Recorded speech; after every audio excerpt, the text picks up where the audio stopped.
Hello, humans of the world.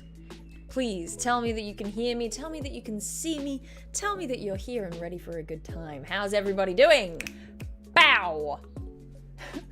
I guess I'm feeling good, because I'm making random noises now.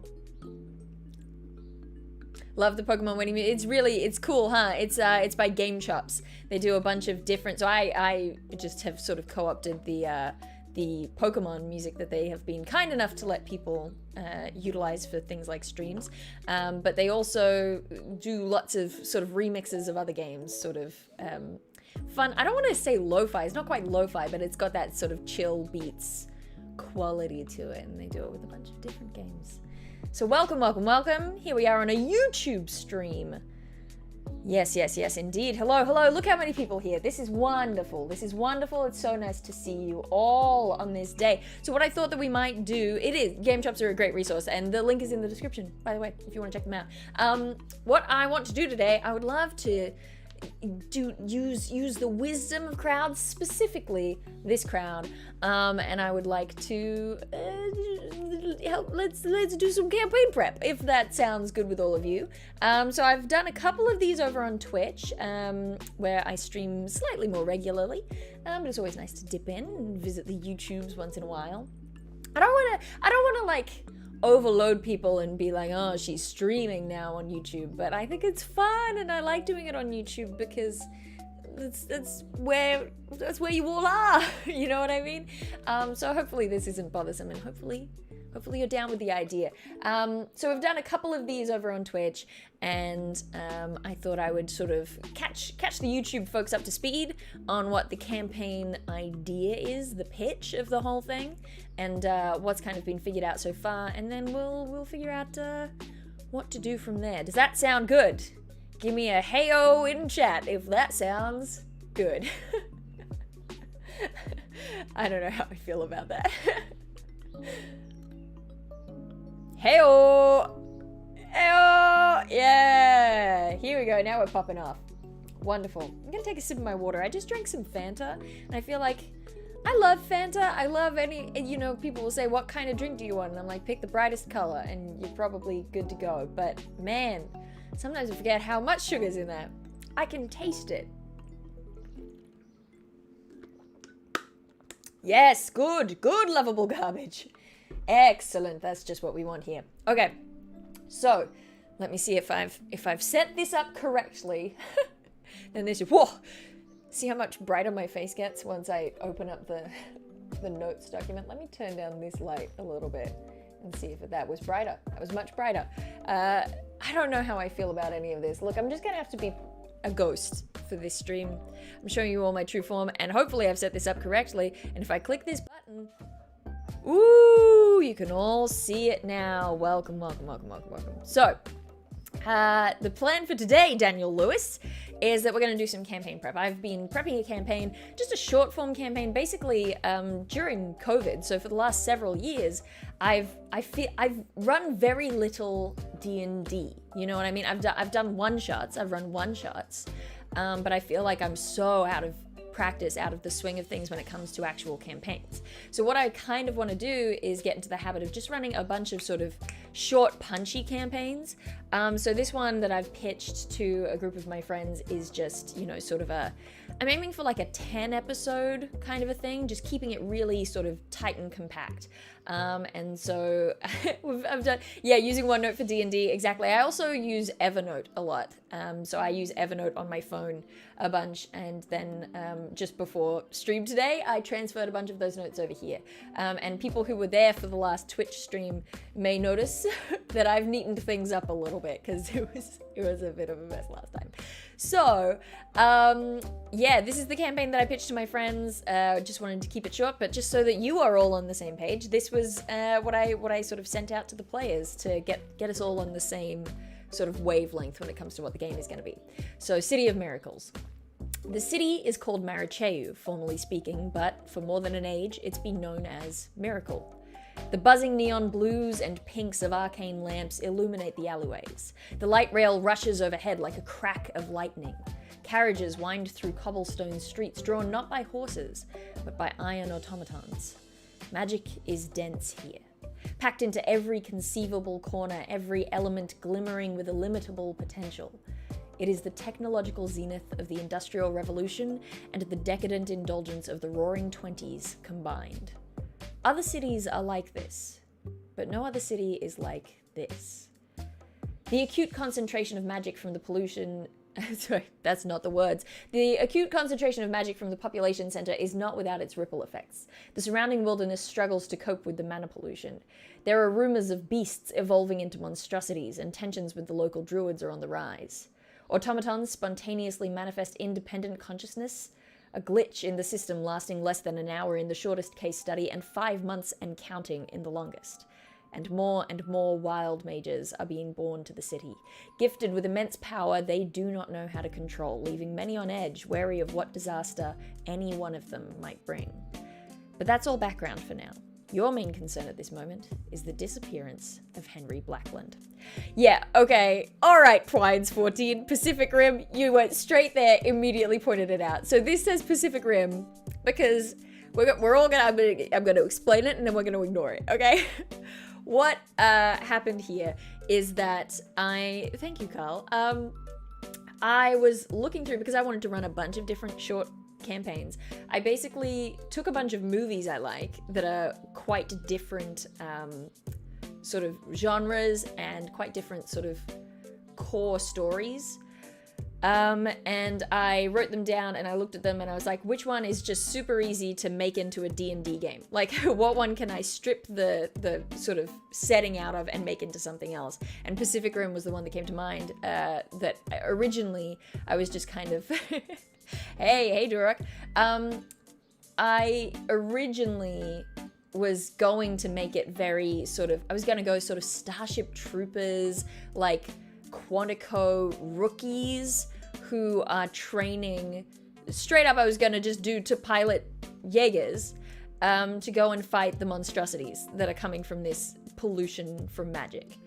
That was the original idea. So that's why the file is called Pacific Rim, and a lot of my notes are on sort of working title Pacific Rim. But that disappeared very quickly because I can't stop myself. And I just all it took was once. Just one time for me to sit there and go, there's so much magic here that it's forcing like beasts to evolve into monstrosities. That's a lot of magic pollution. I wonder what else it's doing. And then suddenly, whee, it became a million different things. Well, I'm pleased that people like the idea. Thank you. I think that it'll be fun. I think it'll be really cool. I've got sort of an inspo palette over here. This is not everything. This is just what I remember is on my inspiration palette. While I was making these notes this morning, I kind of was like, what's this thing again? And just typed a bunch of the ones that I did remember. But a bunch of other ones have come to mind since then. Why do I feel like a dip into the pool of mana pollution will result in an instant roll on the wild magic table of Dale's own twisted design? Where's the book? I don't know where I wrote it down. I've got some of it on the computer, I suppose. But I have, many people have requested to know what happens when wild magic breaks for my mages, because I have completely changed them from the base thing. And I, on a plane to Melbourne recently, just wrote up a table, so someday I'll share that with you. But yes, Power Rangers Deus is on the list, because I'm not gonna lie to you, I love Power Rangers. I love the 2017 film of Power Rangers, and I think it's a travesty that we'll never see a sequel with Tommy Oliver in it, played by a girl. That would have been the greatest thing that could ever happen to me.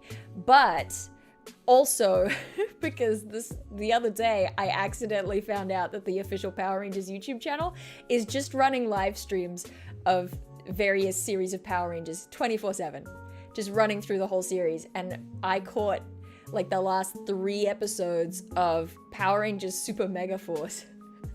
And it wasn't good. Don't get me wrong, it wasn't good, but man, it just reminded me of all the reasons I love Power Rangers.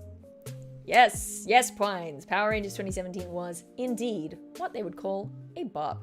Yeah, there's an actual Power Rangers RPG. Yeah, they did an official actual play of it on Hyper RPG at some point, which I think had like Andre from Black Nerd Comedy, and it had Megan Camarena from Strawberry 17, like throwback peeps I used to watch. Very, very cool. Thank you so much, Sergio, for that donation. It is obviously apocalyptic to the people on world. Are people just getting by like today, or do people buy into the systems in place? Well, it's interesting that you say that it's apocalyptic. I don't think it's quite apocalyptic yet. So what I was imagining when I was doing the Pacific Rim thing was that it would be further along in the middle of the apocalypse, like in Pacific Rim, right? But what I've ended up doing, and I'm going to admit right now that possibly this is because I did watch EXU Calamity finally a few, like a month ago, and I really enjoyed it. And I think that there was an interesting quality to that, just pushing it to just before the apocalypse. I think this is even pushed a little bit further. So I'm not looking for this to be like the moment that, society breaks and changes forever and it turns into an apocalypse. But I do think that it's more a society on the brink. It's how much strain can this place take?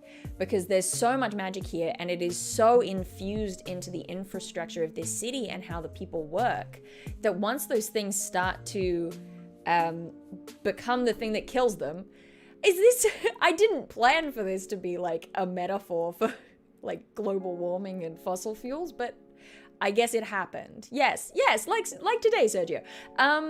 So it's that thing of this thing is now what is killing you, but can you let that go, right? But possibly in some more overt places as well. Yes, Shannon, like climate change now. That's my sister.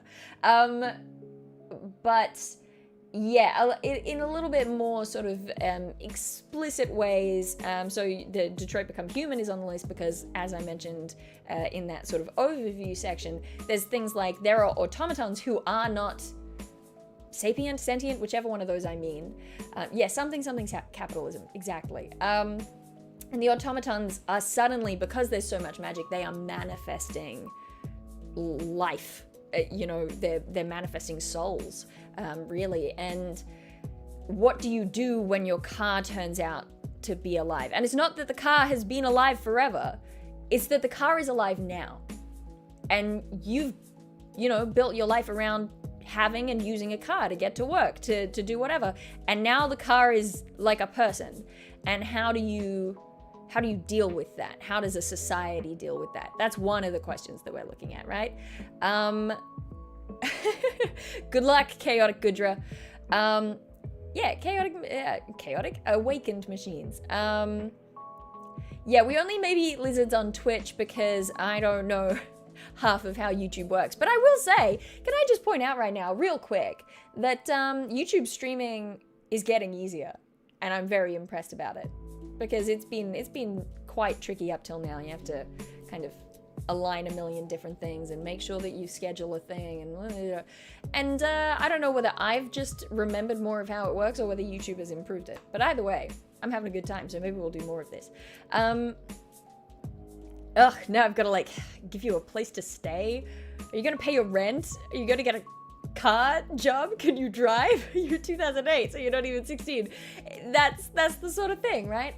So you've got these automatons who it's like, we bought this machine to run our errands for us, and we don't have time to run those errands ourselves, but the machine's just alive.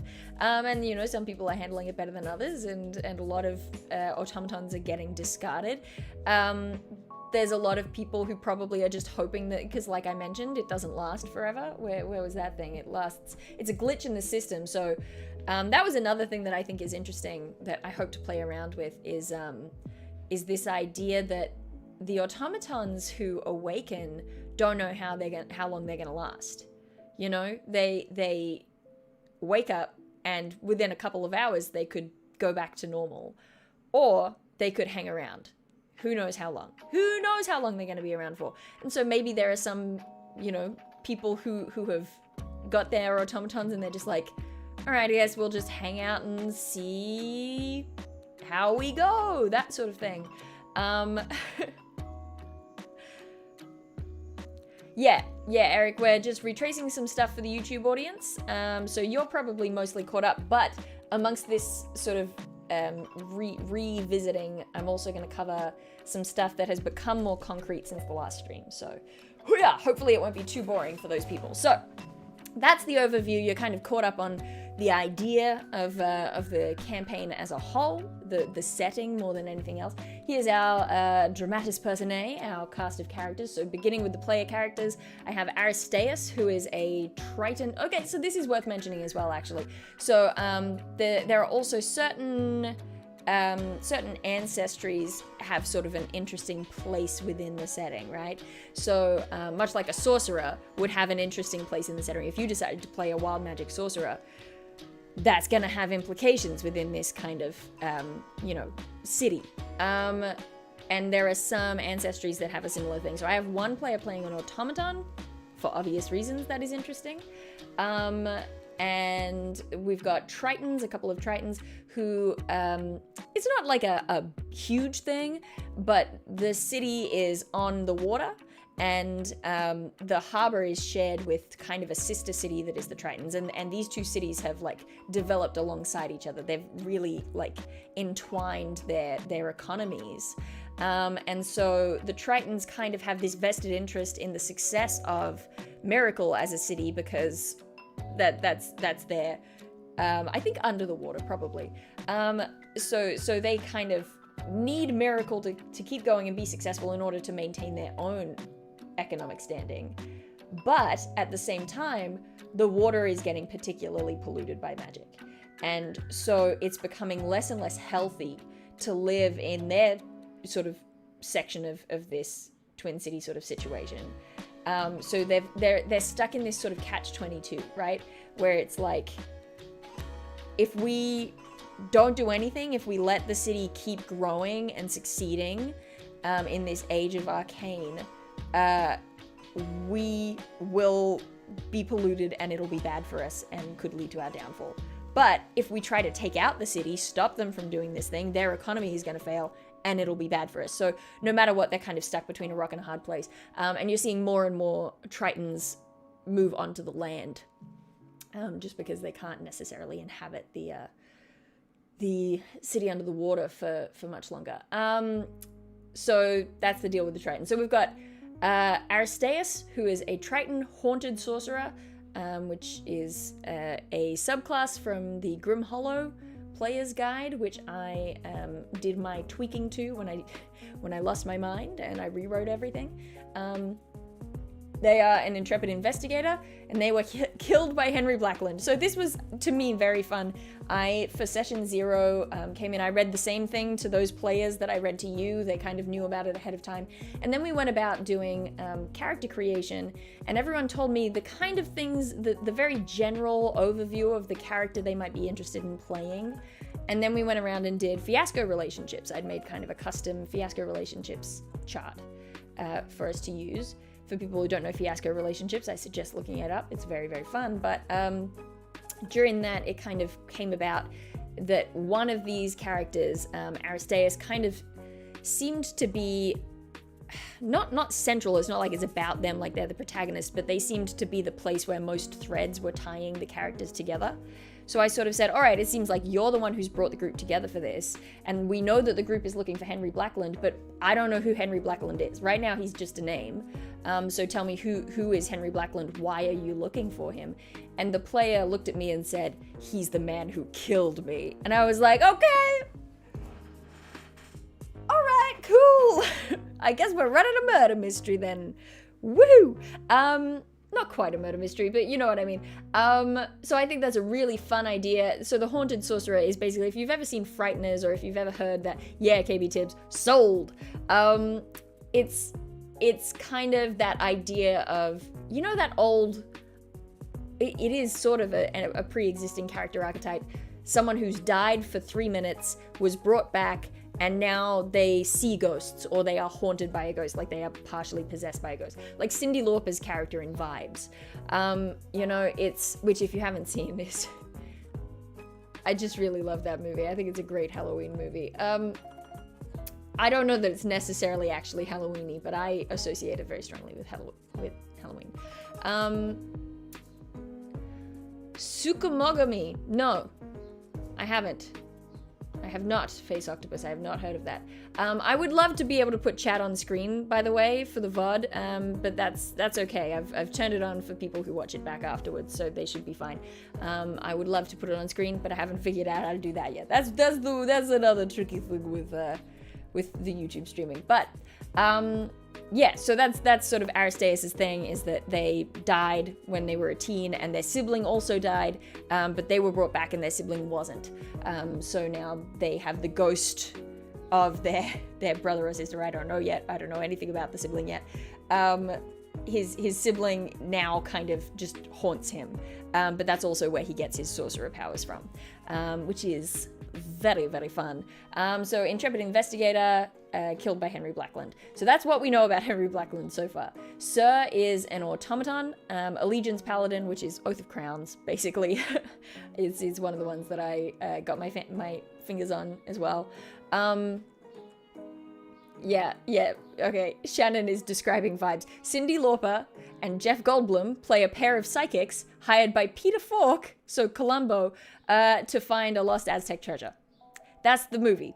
That's what it is. And I think that it's a lost treasure, and it's a crime that more people haven't seen it. That's my personal take.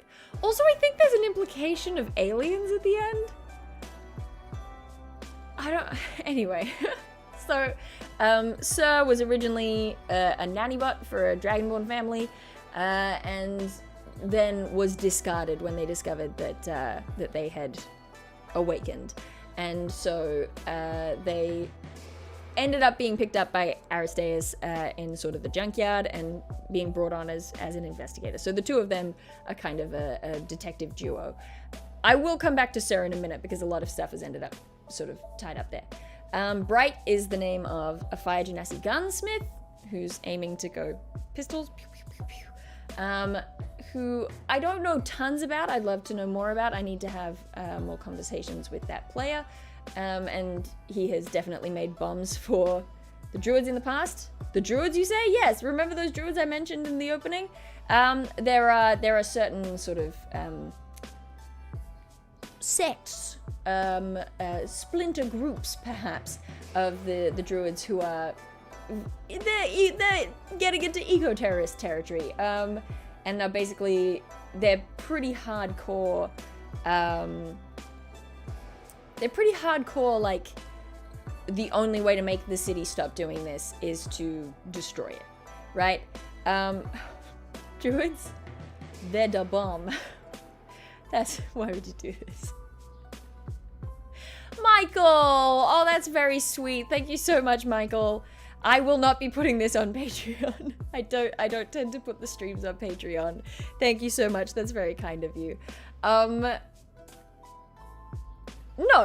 you're right, Zenzi. That's the thing, is that the druids are not entirely wrong. And that's a thing that I love to do wherever I can in these sorts of games, is have that, have the issue be not that either side is wrong necessarily. You know, I like it to be kind of, both options are bad. I don't quite know how to describe this. It's not like I want my players to take up a neutral position, but I try to pitch the campaign from a neutral-ish position in order to see where the players go from there. So, you know, it's one of those things where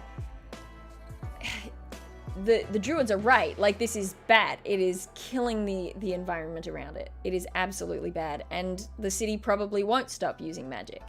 But at the same time, it's like, okay, but there are ordinary individual civilians in this city who, yeah, they're using the infrastructure, but they have to. Like, what is their alternative? That sort of a situation. And I mean, it's interesting that all of this comes up because V is another one of our player characters, is a Triton Moon Druid eco-terrorist. I came into the session 0 and I was like, oh yeah, Dolly, I don't know whether you got a chance to read the info packet. And she was like, yes, and I'm going to play a Triton and I want to be a druid and I want to be an eco-terrorist. And I was like, great. Wonderful. Love that color on you. And so the thing I want to explore with her character is, where does she draw the line, right? Because it's, yeah, the old there's no ethical consumption under capitalism, capitalism. Yeah. It's that question of, where do you draw the line? And we'll get into that again in a little bit as well. And then finally, another character who hasn't been named yet. I'm cutting that player plenty of slack because they are quite close to having a baby. But they are playing a Tabaxi tragedy bard, my tragedy bard, not Matt Mercer's tragedy bard. So really, it might help to think of them as sort of an empathy bard. Maybe I'll write that down for you all so that it's at the front of your brains.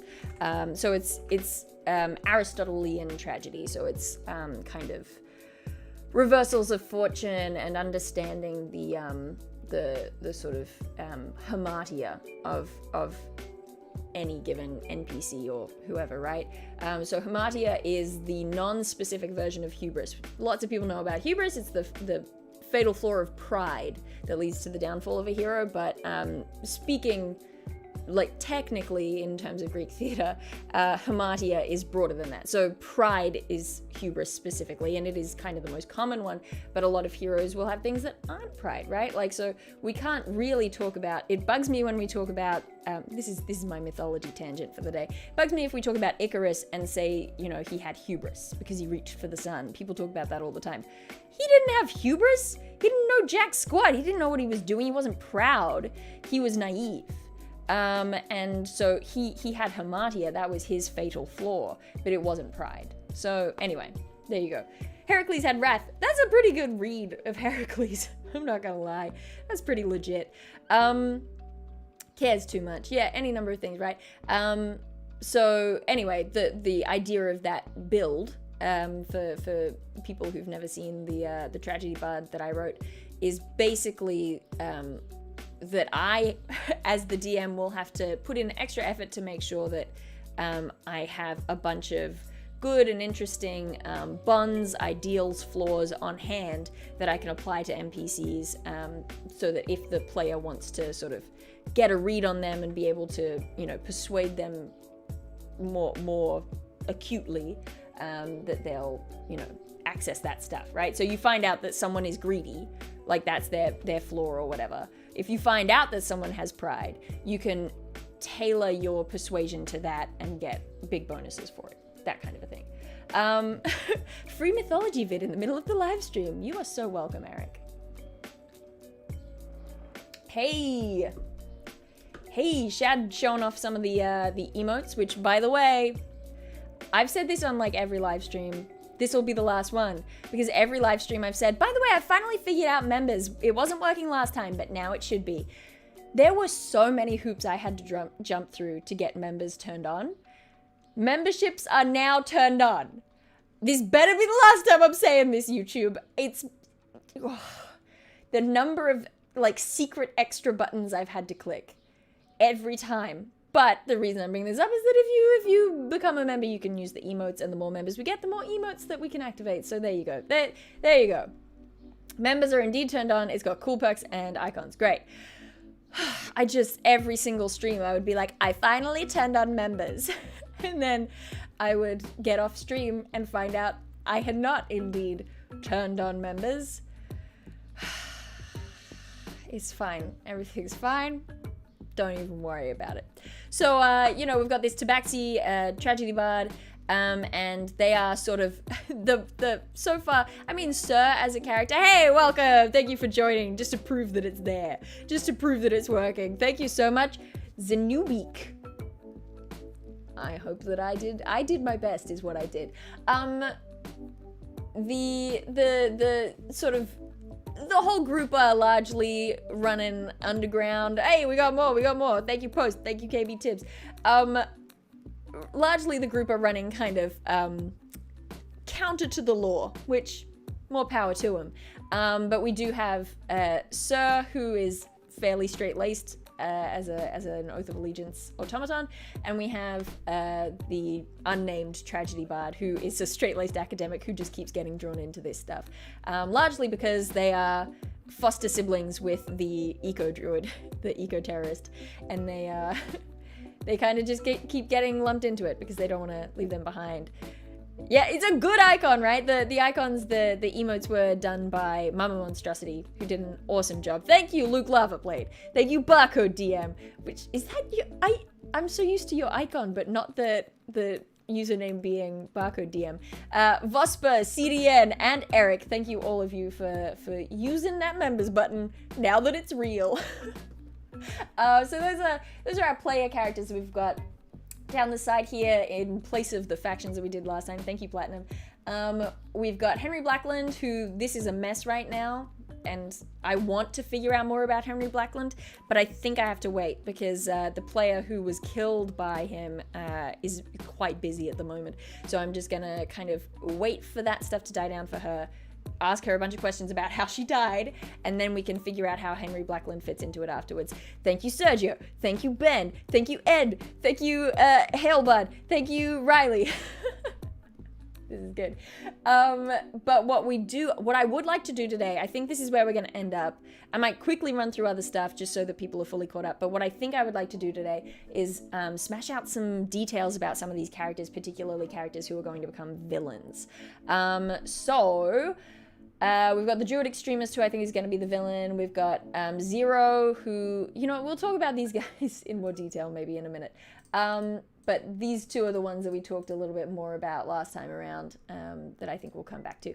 This is the map that I'm currently using. It is not detailed. I'll probably do a better version of the map at some point. Thank you, Labratify. Excellent. Yeah, so this is technically it's a city in Brazil called São Luís. That I changed the angle on and altered the map a ton. Because how did I make the map? I'm so glad that you asked. Let me show you. Pow! This is São Luís. It's a city in Brazil that I knew none of my players would know about. What did I do? I was like, what's the vibe of the city I'm looking for? I think that it's got kind of a South American vibe. So I started wandering around. Thank you, Davram. I started wandering around the coastline. I knew it was a coastal city. I started wandering around the coastline of Brazil, looking for cities that were cities but weren't huge, right? See the transition, beautiful. And I found São Luís, and I was like, this is a really interesting coastline. Look at this little bit that happens up here. I love that. I think that's cool. And what I really liked about it was, in my head, this place has like, I've been calling it the light rail. It's basically a monorail that shoots around based on magic around the city, and is constantly leaking magic like oil, right? That's dripping into the streets. That's just an image I had in my head. And when I saw this, I really liked that we had these bridges that cut across these parts of the water, and then this sort of loop circuit that's in the middle, right? So that felt really, really cool. Yeah, it's pretty gross. It's pretty gross, Luke. It's not nice. And so it'll be pretty though. That's the thing. I want it to be like glowy and kind of like magic looking, right? Like Fern Gully-esque, but for it to also be kind of gross, like an oil spill. And so, I liked this circuit and kind of was like, cool. Hey! Whoa, that's awesome, Rodrigo! Yay, Brazil, I actually live 300 kilometers from that place, not miles, kilometers. That's very, very cool. Yeah, no, I just thought that it was a neat place, so I kind of figured the coordinates and then took it to this website, maps.stamen.com, where you can basically put in a city place or a coordinate on Google Maps and get kind of a, yeah, here we go. Here's an example with San Francisco. You can, yeah, there we go. And it'll kind of turn it into this monochromatic thing. Hey, thank you so much, Jolie Bob.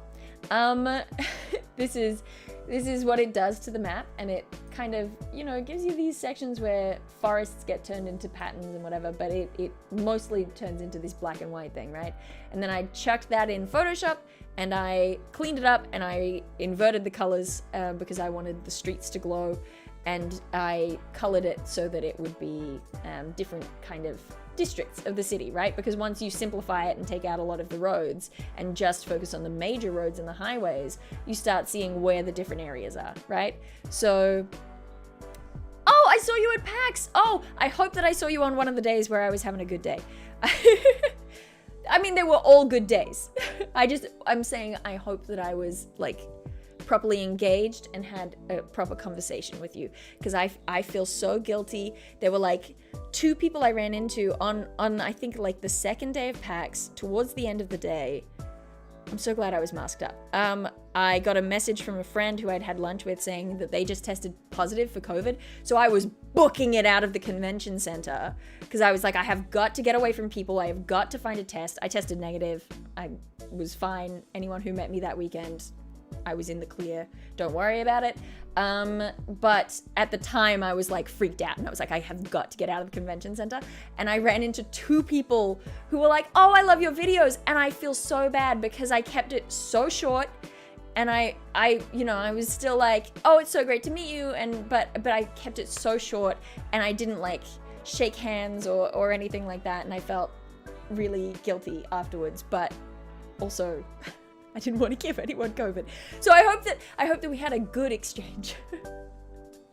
So anyway, these are the districts that I've ended up with after doing all that kind of, oh, it was the first day. Okay, great. Good. The first day when I would have complained to you about my wet socks because it's all I could think about. I'm sorry for complaining to you about my wet socks. So yes, after abstracting this this map a bunch of times, yeah, it's a cool website, right? Zancy, I was so stoked when I found it because I was just like, I want to make like a modern map, but I don't want to have to do a ton of work. But I didn't love the way that a bunch of, I don't know, the cities didn't feel like they were laid out right a bunch of the time. Oh man, lovable garbage. It was PAX Oz. Rainy day 1 was brutal. You are absolutely right. And I had just like checked out of my hotel because I was swapping to a new hotel that I was sharing with the Ghostfire team.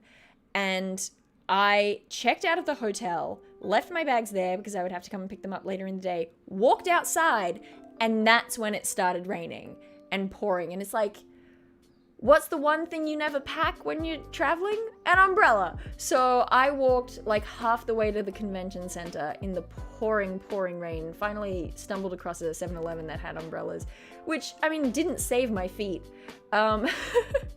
It was a rough day 1. There was a lot of rain.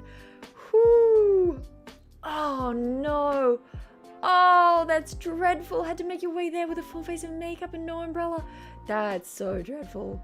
I'm so sorry that happened to you. So does the monorail also go underwater directly? It didn't until now. All right. Monorail goes underwater because that's a great idea. I don't know if they'll even really engage with the Triton stuff, but I may as well check it in there, right? Welcome to Melbourne, middle of summer and a full week of rain. Well, I also had to fly home a day early because I got back to the friend's house. So I stayed at 3 different places. So by the end of my trip, I was staying at a friend's house and I got home and her housemate was like, it was a very funny experience actually. She's pretty eccentric. I walked in the door and she was like, hey, can you drive? And I said, yeah. And she was like, do you have your full license? And I said, yeah. And she was like, great, because I've broken a rib and I'm on heavy duty painkillers and I'm not allowed to drive, but I have to go and get heaps of cat food for my 3 cats just in case we get stuck in lockdown for the next 3 days. And I was like, what?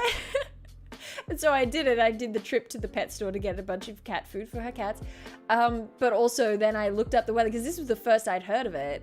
And all the flooding and stuff that was going to happen, which is currently still happening. And I suddenly had to decide whether or not to push the flight early by a day just in case, because I was like, I don't think I can get stuck here for another 3 days. So I flew out early. Anyway, so cool. That's the location stuff. There's nothing much there. Oh, there's also this. I know that. So this kind of setting, it doesn't really do churchy stuff, right? Magic and specifically arcane magic is like the deal. It's not like they don't have churches, but it's quite secular. And so as I was talking to these players who are playing sort of foster siblings who, because they drew in the fiasco relationships, they drew ride or die siblings, but they kind of thought for a minute, like, does one of us want to change our ancestry so that we actually match up? And then they decided, no, actually, I think that we're kids of the system. We just kind of grew up in the same, whatever the equivalent of an orphanage is. And so I started thinking about what and one of them wanted a surname that was kind of indicative of you are a ward of the state. And so I started thinking about what this city's equivalent would be, and, that idea of foundlings who are left on church sort of doorsteps. And I was like, okay, but if they don't really have churches, then what's the equivalent? And I decided that they have sort of magical academies, sort of universities of magic, founded by various people over the ages. So Dalton was kind of the leader in magic as applied to objects. So whether it be enchantments or, any number of things, but whatever it is, it's applied to objects. Aldgate, magic applied to people. Hindmarsh, summoning, and Watt, war and defense. And I kind of decided that these major universities, the biggest universities, have sort of subsidiary schools that kind of act like boarding schools that raise any kids who are orphans or wards or whatever. And, if you never get picked up, you just end up raised in this kind of school system that teaches you magic, because that's what they value, that's what they want to instill in their people. So for them, that's what kind of charity looks like. KB Tibbs, I have to admit right at this moment, I don't fully know what a feeder school is. Is that like private schools that tend to have alumni who go on to like Ivy Leagues? Is that what that is? It's like if you go to, Schmoopenborg Prep, then you'll end up going to Harvard. Is that what that is? If so, then kind of like that, but probably a little bit more pitying. But yes, I also suspect that that's... Okay, great. Thank you. I'm glad that... This was one of those moments with, well, what do you think it is? And it turns out that you did know all along. The answer was in your heart, right here.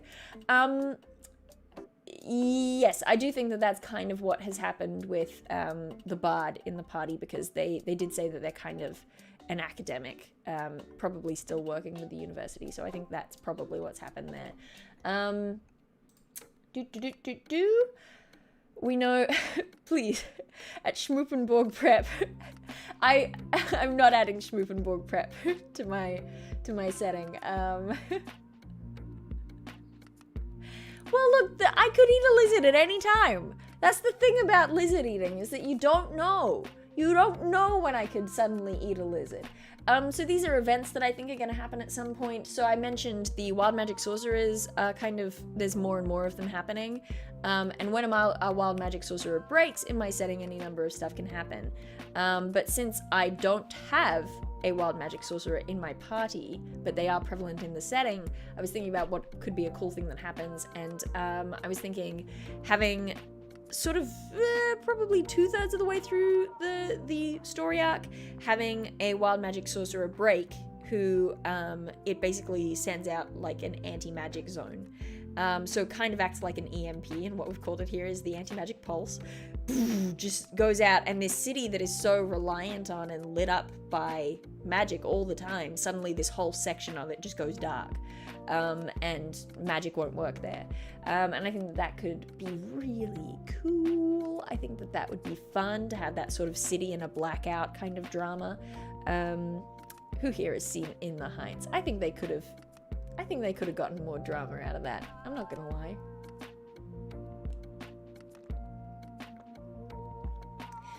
New to live streams, what do you mean by lizard eating? Zanzibar on Twitch, they let you put a little a little message tag. If you go live, there's a little thing that pops up that just says so-and-so is live.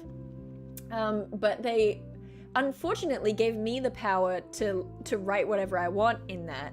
And I like 5 minutes before a stream, decided to write that Dale could be eating a lizard on stream right now, and you won't know unless you go and you check. It's Schrodinger's lizard eating stream. And so now every time I go live, everyone's like, where's the damn lizard, Dale? Where's the lizard? But I maintain that it could happen. It could happen in any minute. And if you click away, you could miss it. And you don't, I mean, it's on you. Do you want to potentially miss me eating a lizard? That's up to you. It is technically possible. Well, I mean, Wild Magic Sorcerer equals Mushroom Cloud is not entirely off base. I'm not sure how proud I am of it, but every now and then, one of my things on the table is inspired by that kind of a nuclear, like, what happens here? It's huge, it's weird, it's so beyond everything else. Yeah, my house does have so many, there are so many lizards. There's a lizard downstairs at the moment that walks real funny, but I think I'm a detective, all right? Because the lizard walks like this, all right? And it's kind of limpy and it looks like it's hurt itself in its leg. I maintain I think it's blind in one eye, so it's just turning its head at a crazy angle to try and compensate. I think that's what's happening. And no, I'm not gonna eat it, but we've all seen it now. And I don't, we either have to name it or kick it out. I think that's where we're at with this lizard, because he's living his life. Yeah, it is sad, Zanzi, but also it's trucking along and it's living the indoor life. It doesn't gotta worry about no birds. There are so many kookaburras around here because of the lizards. So this lizard is kind of like living the dream, even though it is sad that it's blind in one eye. But I think we got to give it a name. Anyway, so that's one event that I think is going to happen. Separate to that, I think I finally figured out, so this is something that even people from the Twitch stream, this is a new thing that I've been thinking through.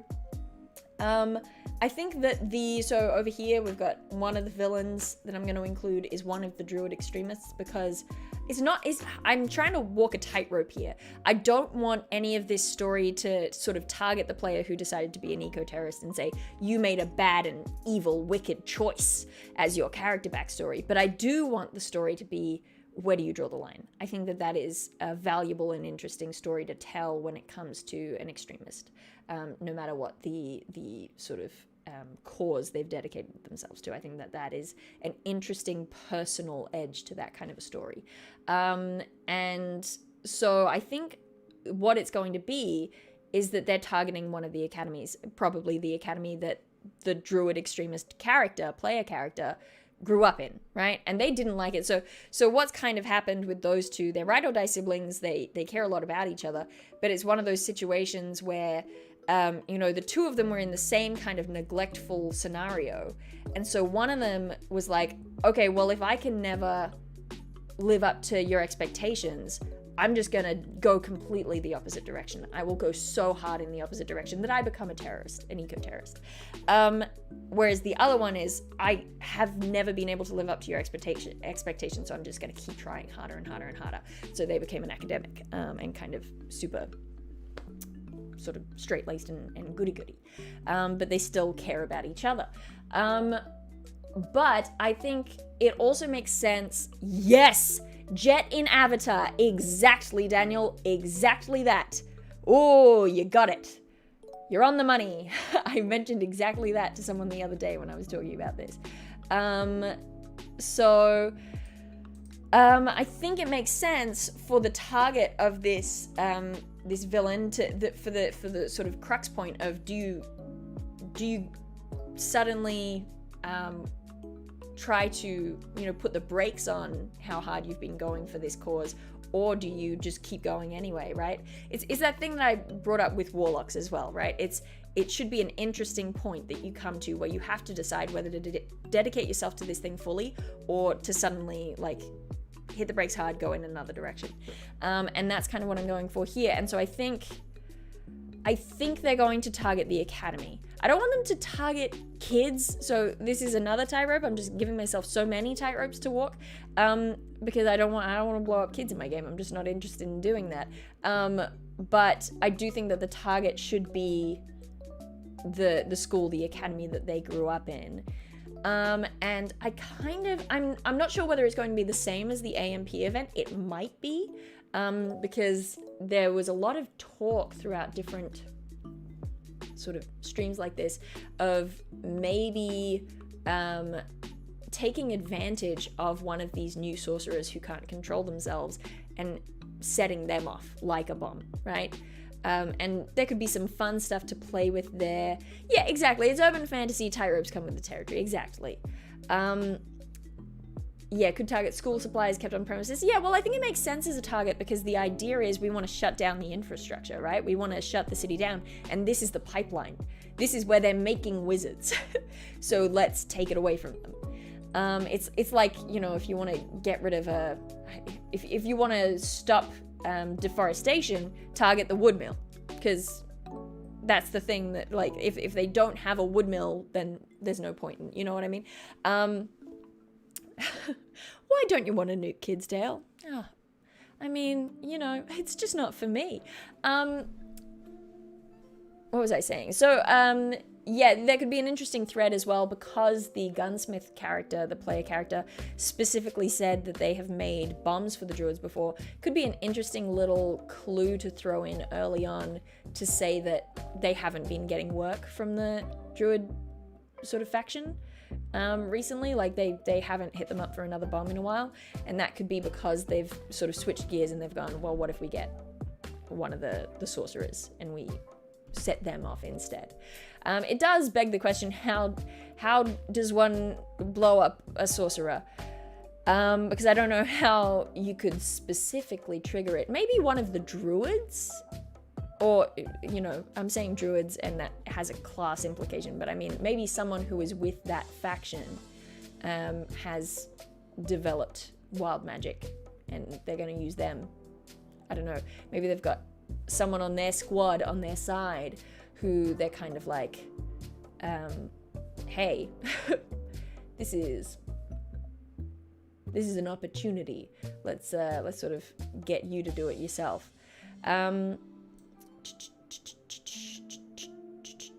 Sorry, I'm reading back chat.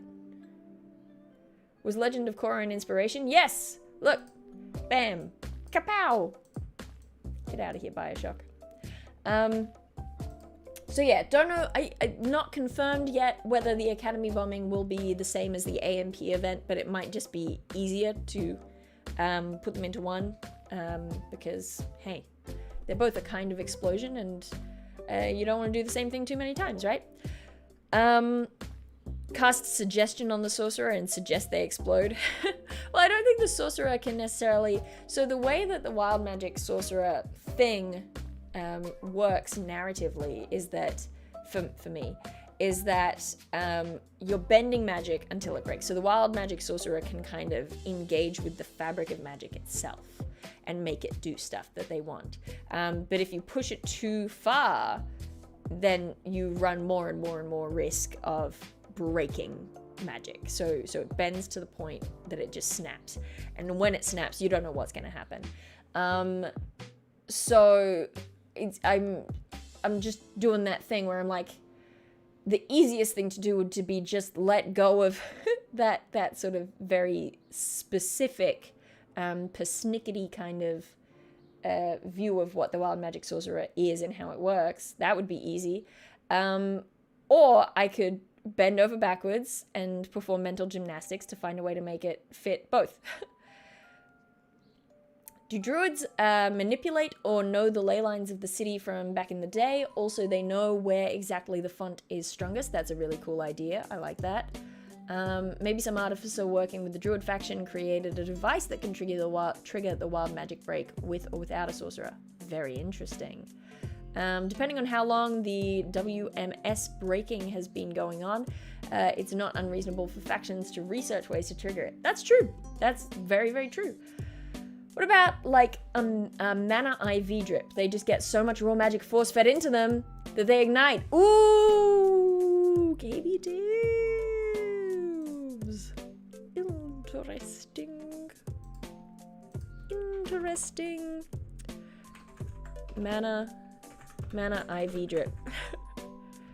So much fed into them that they ignite.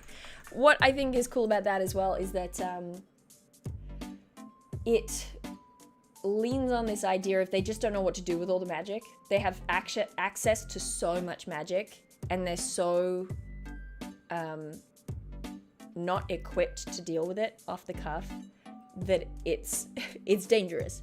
And it doesn't make them bad guys, but, you know, could they just pump so much magic into them? Or could we add the ley lines thing? Ley lines, question mark? If we add in the ley lines thing to make it more druidy, that idea of like, we can kind of build up to it. You know, they can hit a couple different places, and just be kind of accessing the ley lines in order to, you know, get more magic into this sorcerer at the one time. Exactly, Greg. Mental gymnastics to make incongruent ideas fit is what world building is all about. You get it. You get it. Oh. Ooh. Harlequin, that is nasty. Okay, interesting. You could have some sort of spell or curse that causes them to keep their unused spell slots. If they don't expend all their spell slots, they build up until kablooey. Interesting. Forced to keep unused spell slots. Also a very cool idea.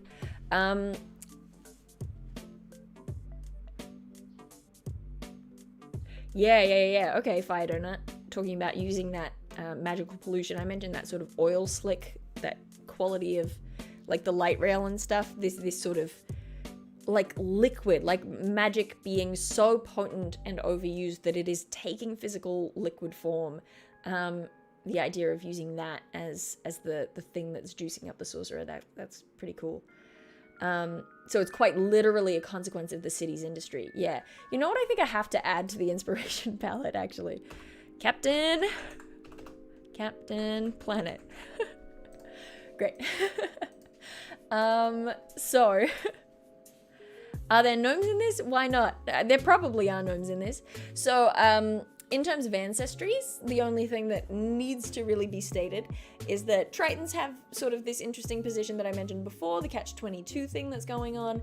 Automatons have this interesting position because they are machines that have woken up and don't know how long they'll last.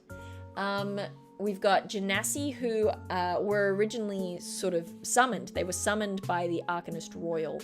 And it's a very, actually, the Tempest.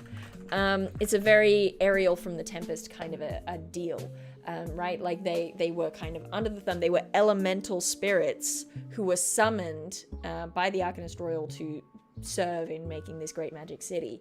And the Arcanist Royal at the end, sort of on her deathbed, said, yeah, let them be free. Break the magic circle that summoned them so that they can do whatever they want. And so they kind of enjoy this quite free position in the society. But does that make it okay that just because on a whim this one person decided that, yeah, sure, I'll free them at the end of it, why not? You know, does that make it okay that she summoned and used them like that? Probably not, largely, but, you know, that's how we get Genasi in the city. They're kind of elemental weirds. Then we get, very simply, elves, dragonborn, and tieflings within the setting kind of, they are more likely to hold a sort of more prominent position in society or higher positions sort of in the echelon because they are societally seen as having a closer, like, biological connection to magic, right? So because you are descended from a dragon, because somewhere down your family line there was a deal with a fiend and it has manifested physically in you, because you are, you know, distantly connected to the Fae, you have a closer relationship with magic, and therefore there's just kind of this thing over time of, you know, of course they're going to be the ones in positions of power. So that's kind of the deal with them. They're all in it. So orcs are in it, humans are in it, they're all gnomes, they're everywhere. Halflings, they're all there, but those ones that I just mentioned are the only ones who hold kind of a different sort of standing within this society than you maybe would have otherwise in a different setting. That's a really good point, Chewy Cheshire. Dale, if you're making the pollution a liquid, you know you have to prep for your players bottling it, either drinking it, splashing someone with it, putting on their gear, or a combination. That's a really good point. But you know what? I got my wild magic table that I made on the plane to Melbourne. I agree with Barcode. What did Barcode say? A device that promises to extract excess magic condensation from its wearer to prevent the sorcerer from exploding, but secretly has a remote reverse function that shoots it all back in. Kablamo. I just gave voice to that that emoji, and I don't feel bad about it at all. Are there dragons around? Not nearby. They exist, but they're not nearby.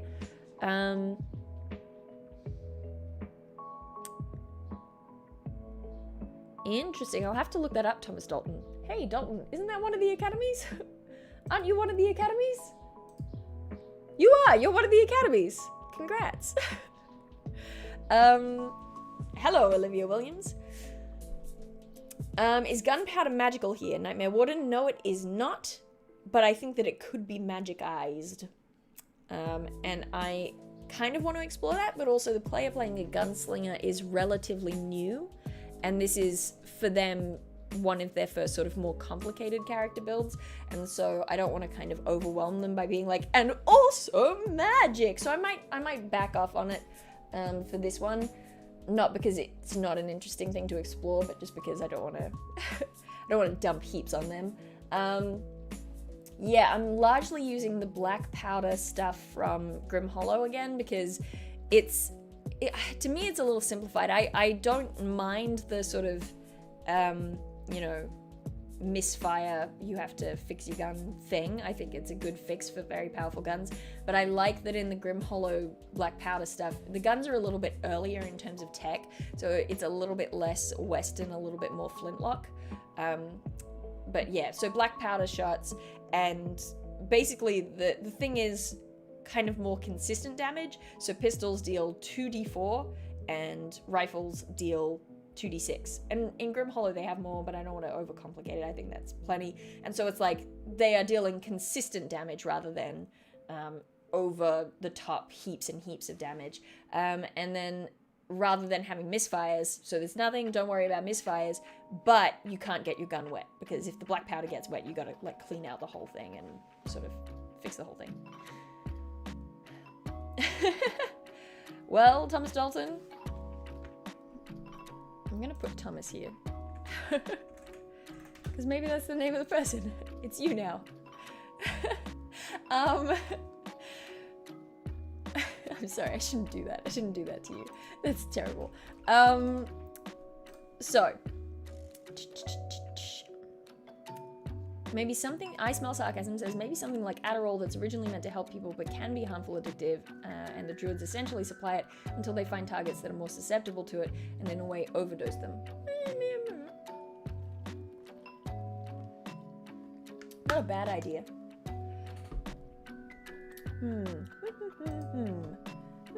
Okay. So we've got, what have I written over here? What's going on? Druids. We need a reverse rainbow warrior event. Oh, I remember this. Okay. So the idea is, so this is me sort of freeform pondering on the idea of how I justify having the druid extremists be the bad guys when one of my players is one of them, right? So they plan to blow up a target building to make a point. They're gonna do it while it's empty, but when it turns out to not be empty, you know, one or more of them decide to just go ahead with it anyway. I think there is a castle episode about this, I'm pretty sure. And so the idea is that what have I done there? Come on, do better. They're gonna use a sorcerer, insist it'll just, so this one's just an idea and I don't know how I feel about it.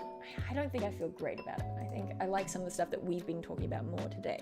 But this idea of, this was me pondering things of like, them using the sorcerer and how it relates to the player character, right? So does the player character know about the plan, know that they're going to use a sorcerer, but you know, they're just insisting, yeah, it'll black out the area, it'll be a permanent anti-magic thing and they'll never be able to use magic at this academy again, but they're leaving out the fact that when magic breaks, it does a bunch of damage. It's super destructive. It can, like, you know, it can kill people. It can kill the sorcerer.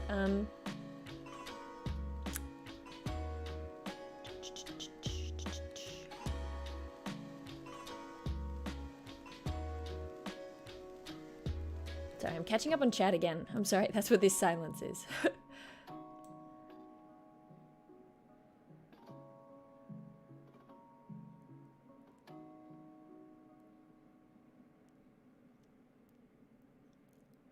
Kevin asks, or says, something interesting about the gunslinger. Is gunpowder seen as obsolete or a possible new alternative to the magic-based tech? I think that there is respect for gun tech, or that kind of artificer-adjacent kind of science, right? Because I think that this city sees the pursuit of magic in a very scientific way. I think that they are based very much in sort of formulas and rituals. You know, it's there is something very similar between, you know, following through on a pre-existing scientific recipe, right, almost, and following a ritual, right, or creating a potion. There is something very scientific in the way that these people go about it, and the fact that I don't think they are necessarily a sorcerer-friendly society. I think there's a lack of respect for sorcerers in that they don't have to put in the hard yards. They don't have to study it. They don't have to understand it. So what they have is they respect the people who have studied for years and years and years. So they're very much in the wizards and I guess bards kind of zone of magic.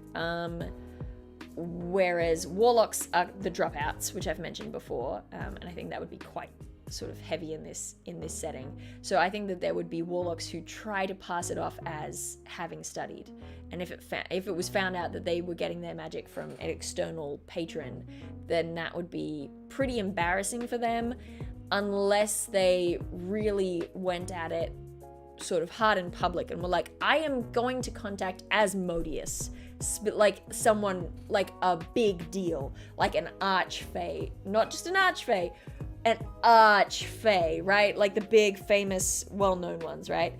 Yeah, being a warlock is academic fraud, exactly. So you got to really tread an interesting line with a warlock. Sorcerers, I think, are a little bit disrespected, but someone like a gunsmith, that is another, it's a display of intelligence and skill and study. So I think that there kind of is some level of respect for gunsmithery, even though it is not inherently magical. They've chosen to do things the hard way. Yeah.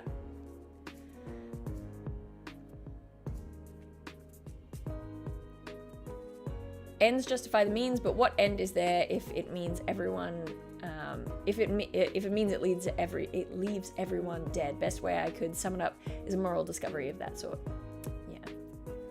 Yeah.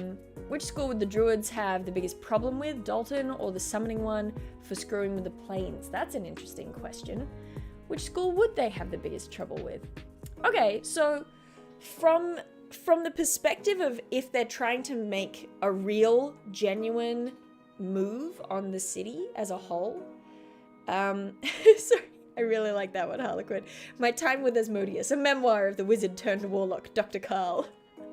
That makes me happy.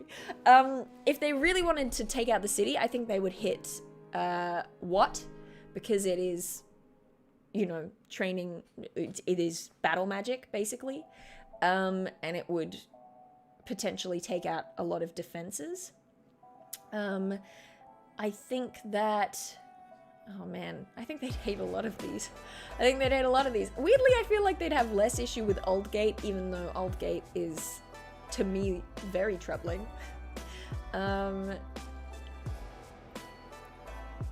Yeah, that quote to the effect of advanced enough science is indistinguishable from magic. Yeah. Where does alchemy end and chemistry begin? Exactly. That's the vibe. That's the vibe right there. Yes, Robert Wilhelm. sorcerers persecuted like mutants in X-Men? Very much. Heck yeah, baby. So it's possible if the druids are going for like, this is it, this is our moment, we're going to take them down, and it becomes like a really big thing, I think they would target what. But if they are more, if we're keeping in the zone of sort of smaller scale splinter cell eco-terrorism, then I think they would maybe target Dalton. Maybe.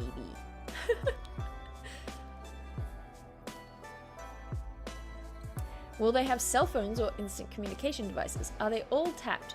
That's an excellent question. I think that in a weird way, so I think I probably will give them all some kind of specialty item. I don't want to say magic item because they might not all be magic. But, oof.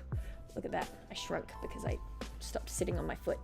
I think that I will give them all some kind of specialty item, but I think in a weird way, if they had chosen a different sort of entry point to this setting, because they all kind of chose street level, you know, half criminal kind of backgrounds, that's what they found interesting. I think that in a weird way, if they'd chosen a different entry point, that they might have ended up with something like that, but that where they are, they might be just out of reach of that kind of tech. I think that kind of stuff exists. And I wouldn't be surprised if it's somewhat commonplace, but I don't think that it's something that these player characters necessarily have easy access to. Do the sorcerers have a Magneto? What an excellent question. I think that for a lot of these sorcerers, they themselves are just as freaked out. Which is true of a lot of mutants, but I don't think it's necessarily been going on for long enough for one of them to go full Magneto. I think there would be some who themselves want to take advantage of their powers and leverage it and you know, bend magic and get what they want out of it. But I don't know that those people, I don't think there's anyone yet who hits that cross section of you know, the corruption of power plus the extraordinary will to like share it with you know, Magneto has that quality that is like he's fighting for mutant rights. And you know, I don't know whether that cross section has been reached yet. I think that it could happen further down the timeline, but I don't think it's there yet. Kind of a similar thing with the automatons in terms of I don't think it's been happening long enough for anyone to really be forming groups focused around automaton rights. Is the druid villain the Magneto? Maybe. Maybe. Mage Nito. That kind of hurts a little bit. That kind of hurts, I'm not gonna lie. Okay. So, let's cover this stuff that I was gonna talk about earlier and didn't because I chickened out. All right. Very brief. No, I think I have to start here. Okay. So Zero is the working name of. We're gonna do character stuff now. Zero is what I have been calling this figure who, in conversation with the player who is playing an automaton, they kind of gave me their backstory and they talked about, you know, the family realizing that they were alive or more alive than they were supposed to be, getting in contact with the manufacturers and discarding this nanny bot and replacing them with an equivalent model because they were like, look, ours is malfunctioning, we need a replacement, right? So they replaced him and discarded him. Them. And I kind of chucked in a little thing into that background where I was, you know what? Damn it, Shadow. You were right.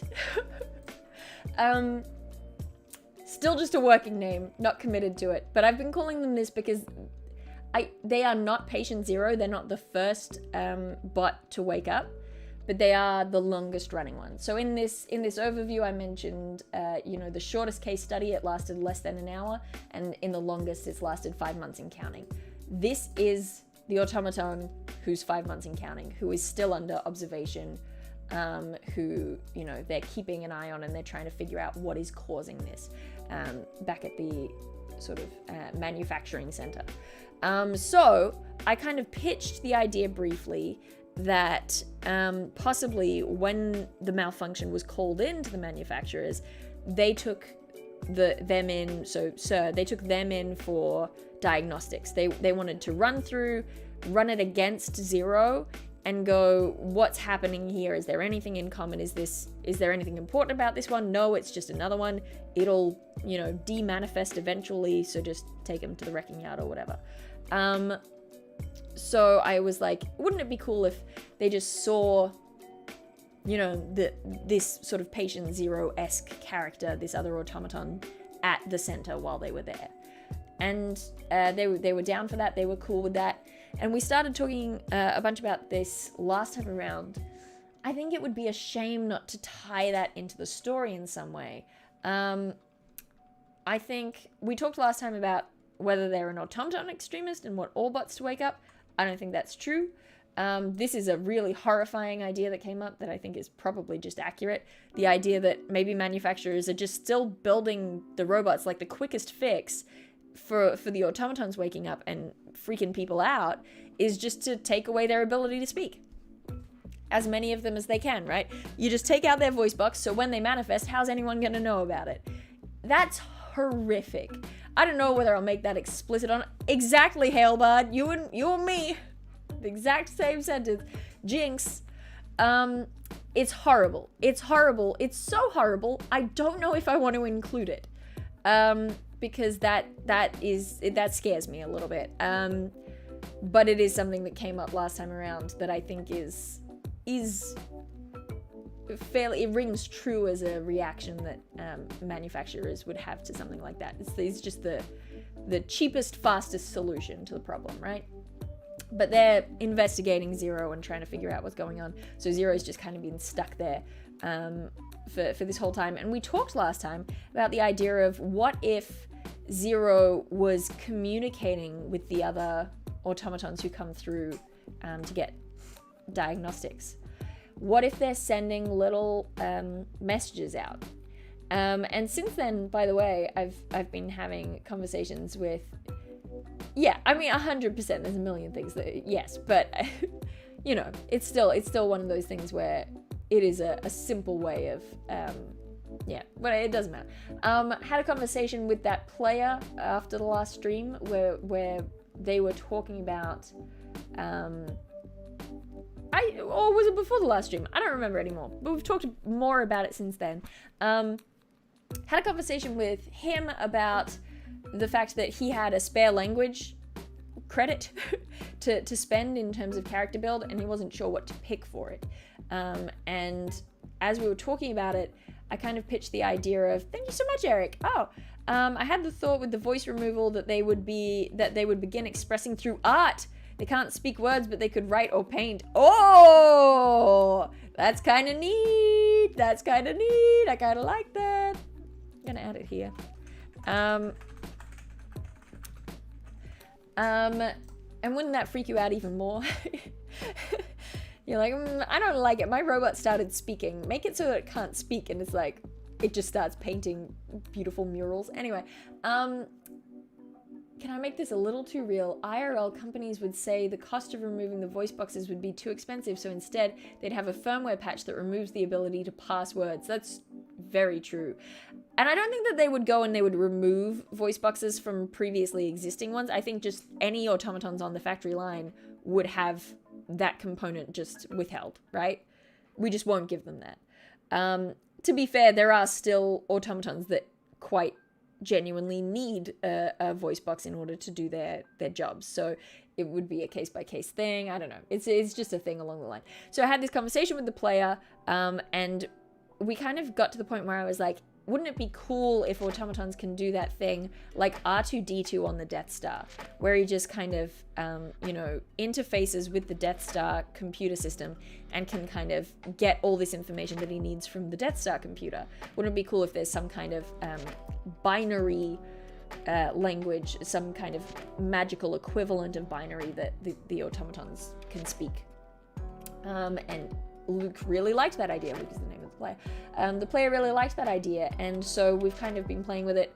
Last time in stream we were talking about it. We were, you know, messing around with different names for it. We talked about sigillic. I've ended up calling it signal, which I think is kind of neat. And in conversation with the player, we talked about the idea that you can communicate.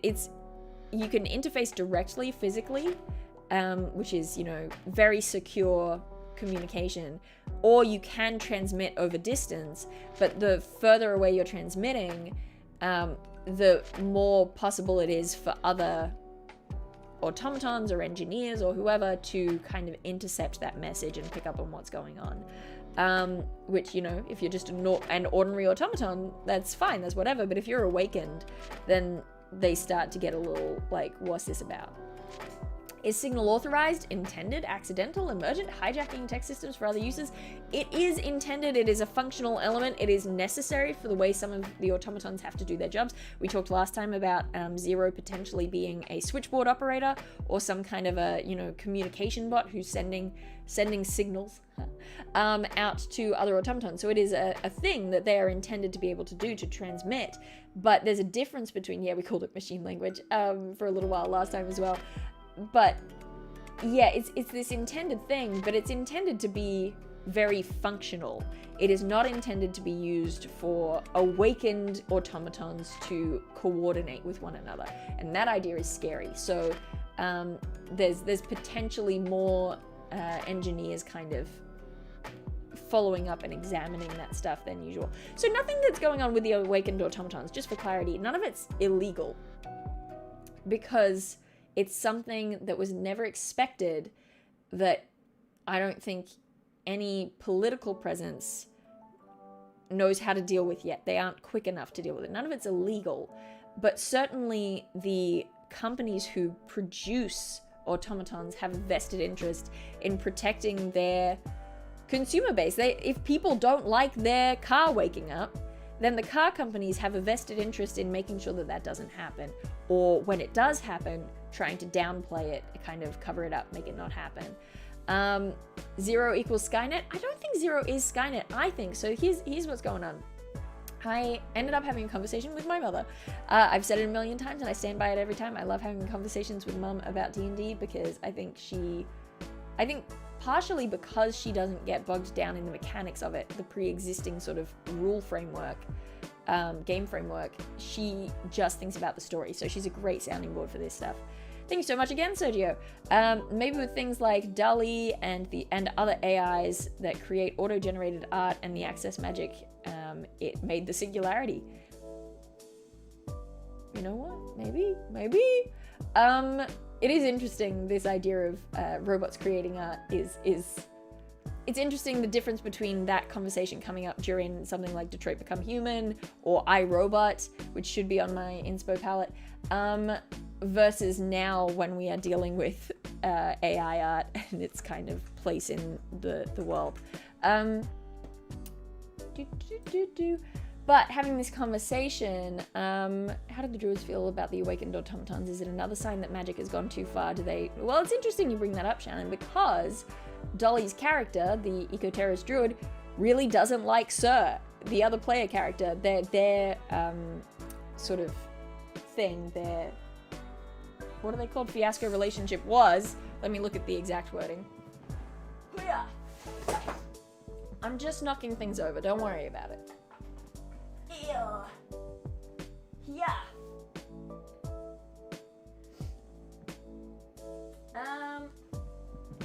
Their relationship, fiasco-wise, it's complicated because their enemies turned allies.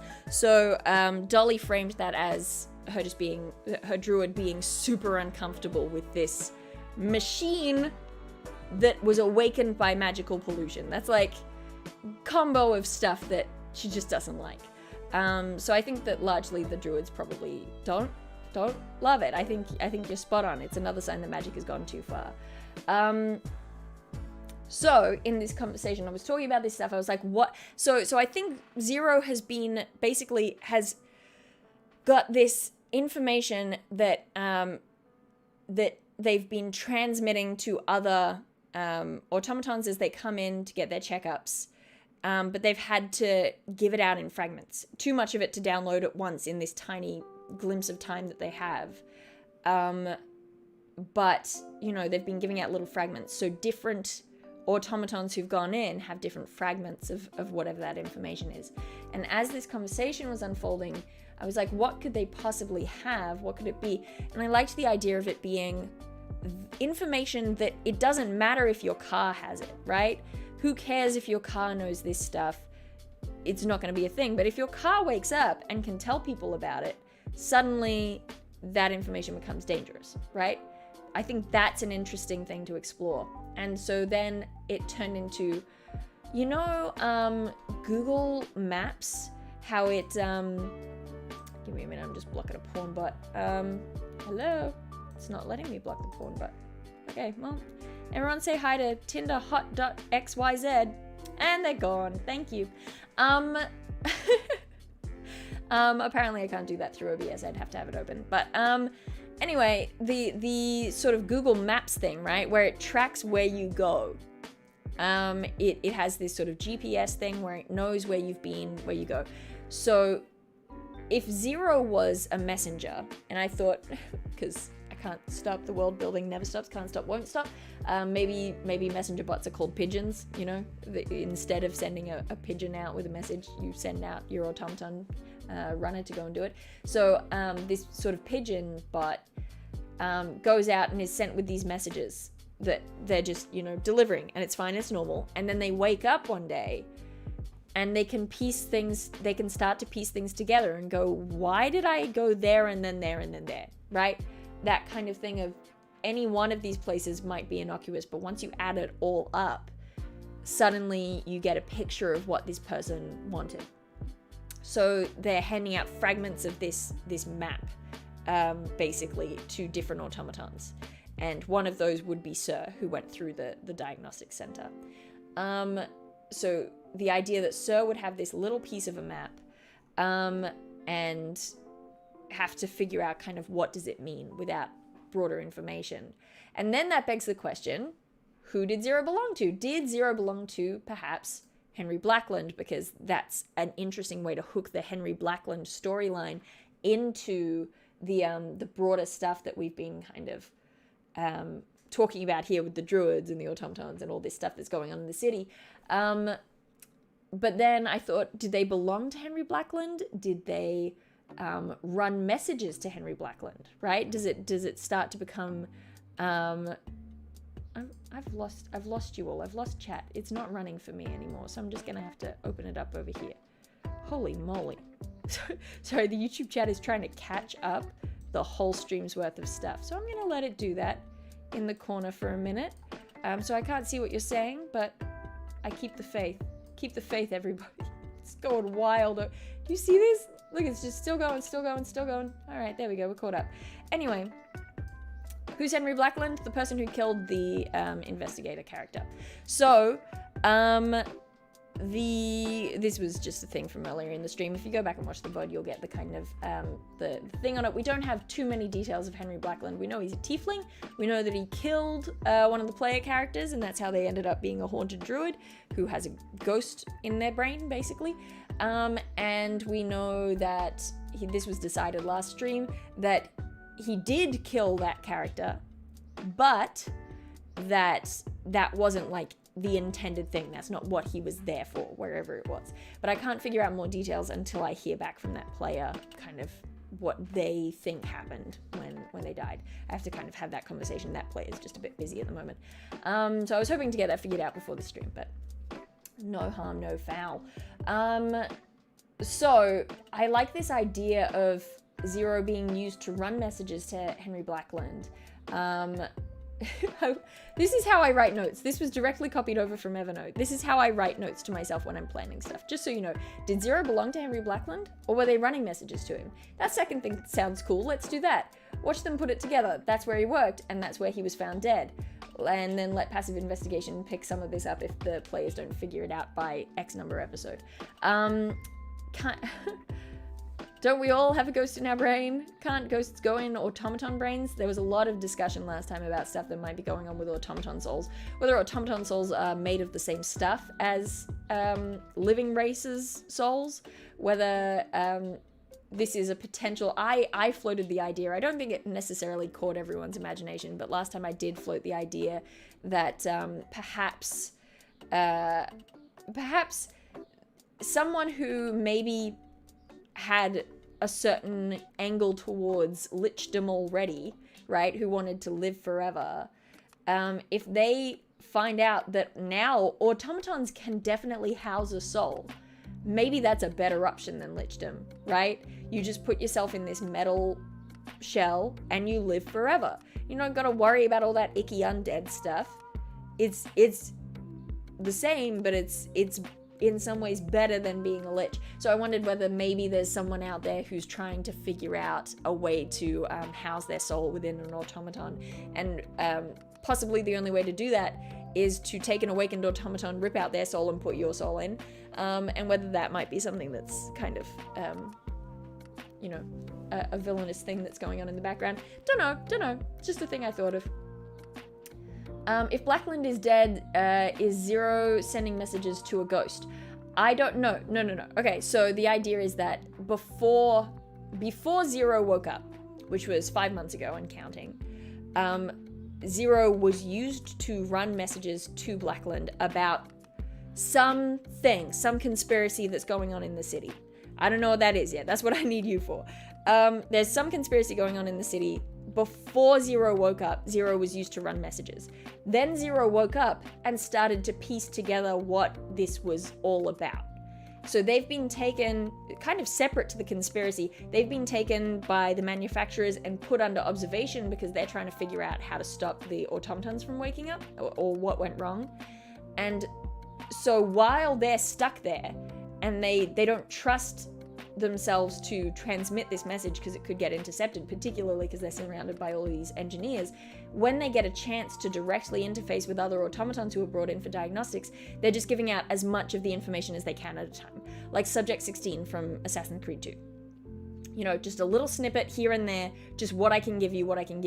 And then those automatons go out and some of them blink out of existence and stop being awake. And some of them go on but don't know what to do with that information, right? So now Sir, one of the player characters, has a fragment of this and has to figure out what it is, what it's about, what is that conspiracy. And the thing that ties them into it is that they're investigating Blackland, Henry Blackland, because their partner at the detectives agency, I guess, is already hunting Blackland because Blackland killed them. Sir puts together that, wait, this is what my piece of the map was referring to. Blackland was involved in something and then gets caught up in this whole thing. They're torrenting the information. Yeah, yes. Like C-3PO being built by Anakin, except he gets access to the memories. Thank you, Deus. It feels complicated, and maybe I'm not explaining it particularly well, but I'm glad that you seem to like it. So then I sort of, as I was talking about this, I was like, okay, so maybe one of the things is that Sir has, this location in mind, and that location is where Blackland's body ended up dead. So, why was this robot that gave me this piece of information so interested in this place that is now coming up in connection with Henry Blackland? And then the next place on their map is also connected to Henry, this kind of thing where it's just like this coincidence comes together and gets them onto the next thread. But the interesting thing about that is that the way I've been writing my notes about it, I realized at some point that I was just treating it as though Henry Blackland is dead. Henry Blackland is missing right now. And the player party are looking for him. And I guess in the back of my head, I was like, Blackland is dead and, his body is missing and they have to find the body. But the tricky thing with that becomes that one of the other players, so that's, I think, a cool thing. I think it's fine and it fits in with the vibe of the story, but I don't know that it works because one of the other players was killed by Henry Blackland, and I don't think that it is, I don't know that it will fulfill their personal character arc if I say, oh yeah, he was dead, someone else killed him, you don't get to have your kind of face-to-face with the person who killed your sister or brother. I don't know anything about the sibling. I don't know, I just keep imagining them as a sister. That's on me. Carl, thank you so much for those $10. Hey Dale, also went down D&D Homebrew Fever Dream rabbit hole. Didn't stop with subclasses though. I went on all aspects of the game. Help me please. I shan't help you. You're in the throes of creation now. This is it. You are reaching your final form. You are evolving through the chrysalis. Good luck. That is hardcore. Well done. You are so brave. What if Blackland is the one trying for eternal life in a butt buddy? You know what? You might be right. Because here's the thing, is that the more that you can take all your ideas that you like and condense them, you know, like I wanted the academy bombing and I wanted the AMP event. The more that you can grab those things and go, those are pretty similar, let's chuck them together, the better. So is Blackland the not lich? I don't know what to call a not lich.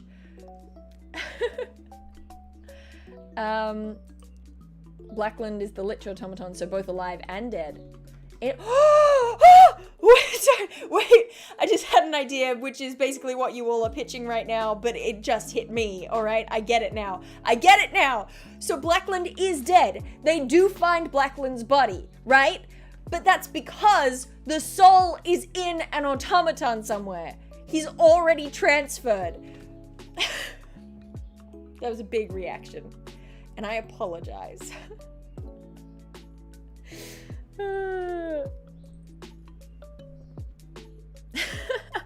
Sorry everybody. Thank you for bearing with me. Zeitgeist moment. It was just there waiting for us to hit it. Oh man. Blackland found dead. He is the not lich, but lich. He's already transferred his soul. Heyo!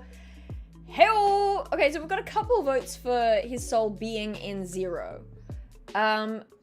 Okay, this is interesting because 0 in my mind is, I'm so sorry for scaring you, Deus.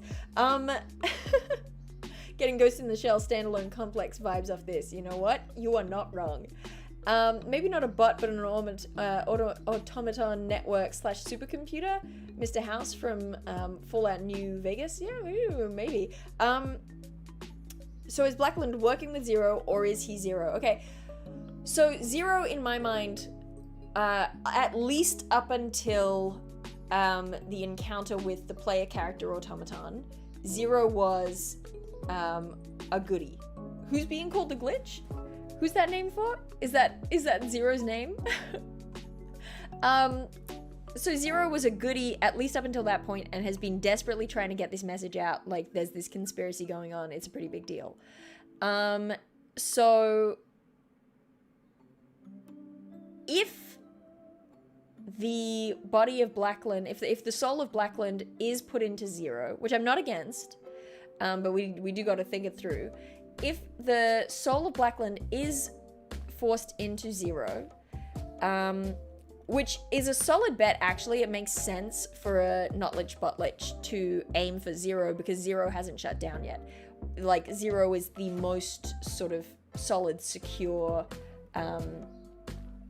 kind of vessel, right? The other ones are all a little bit temperamental. You don't know how long they're going to last. 0 has lasted 5 months plus, which is longer than any other bot. So if you were aiming for a bot to put your soul into, that's the one you'd aim for.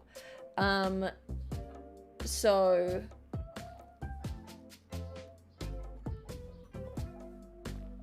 Yeah, I think that's true, Eric. Zero is a figure who wants to understand his new life and learn about the world, and they're trapped in a room to be studied, and I think that they would want to learn. Yeah, well, I think that's definitely a troubling thing with Zero, right? Is that they are just stuck in this room being studied. Like they're a living subject, but they're just still treated like a robot, like an empty machine. But what was I going to say? It's gone from my brain. What is it? What would I say?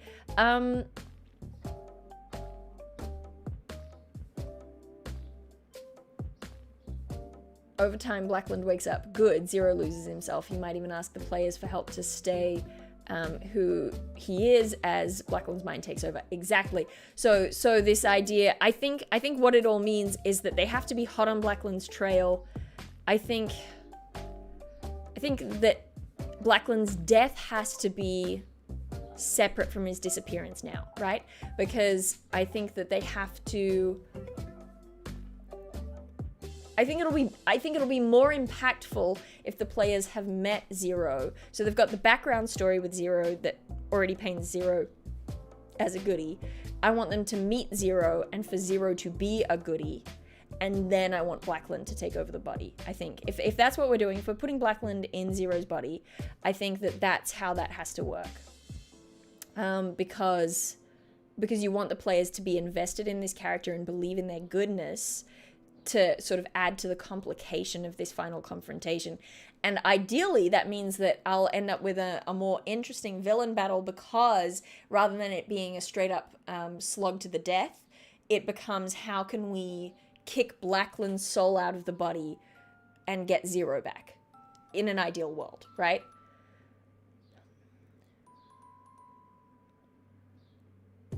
Something important with transferring a soul, in my eyes, is that it's not a transfer of a consciousness. It's not bringing the mind or memories with it. It's the essence of their being. I agree.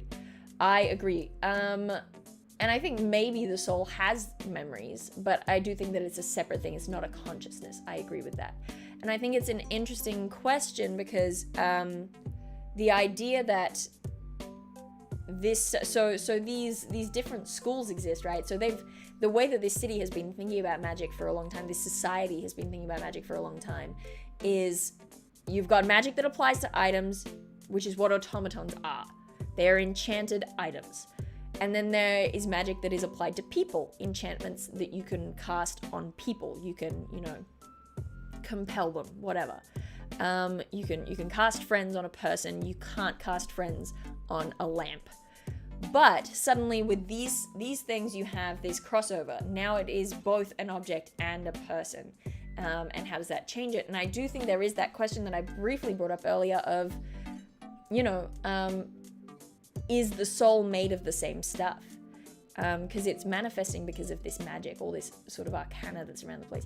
Harlequin says, you could take inspiration from the Glorificus / Glory and Ben storyline in Buffy.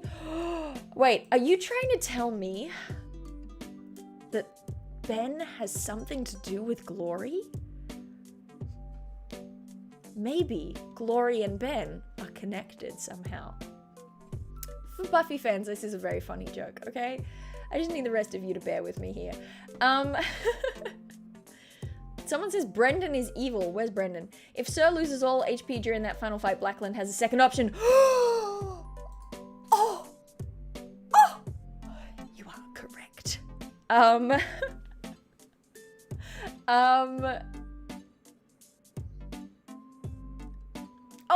hello, DeFalcon Zero. Nice to meet you at PAX as well.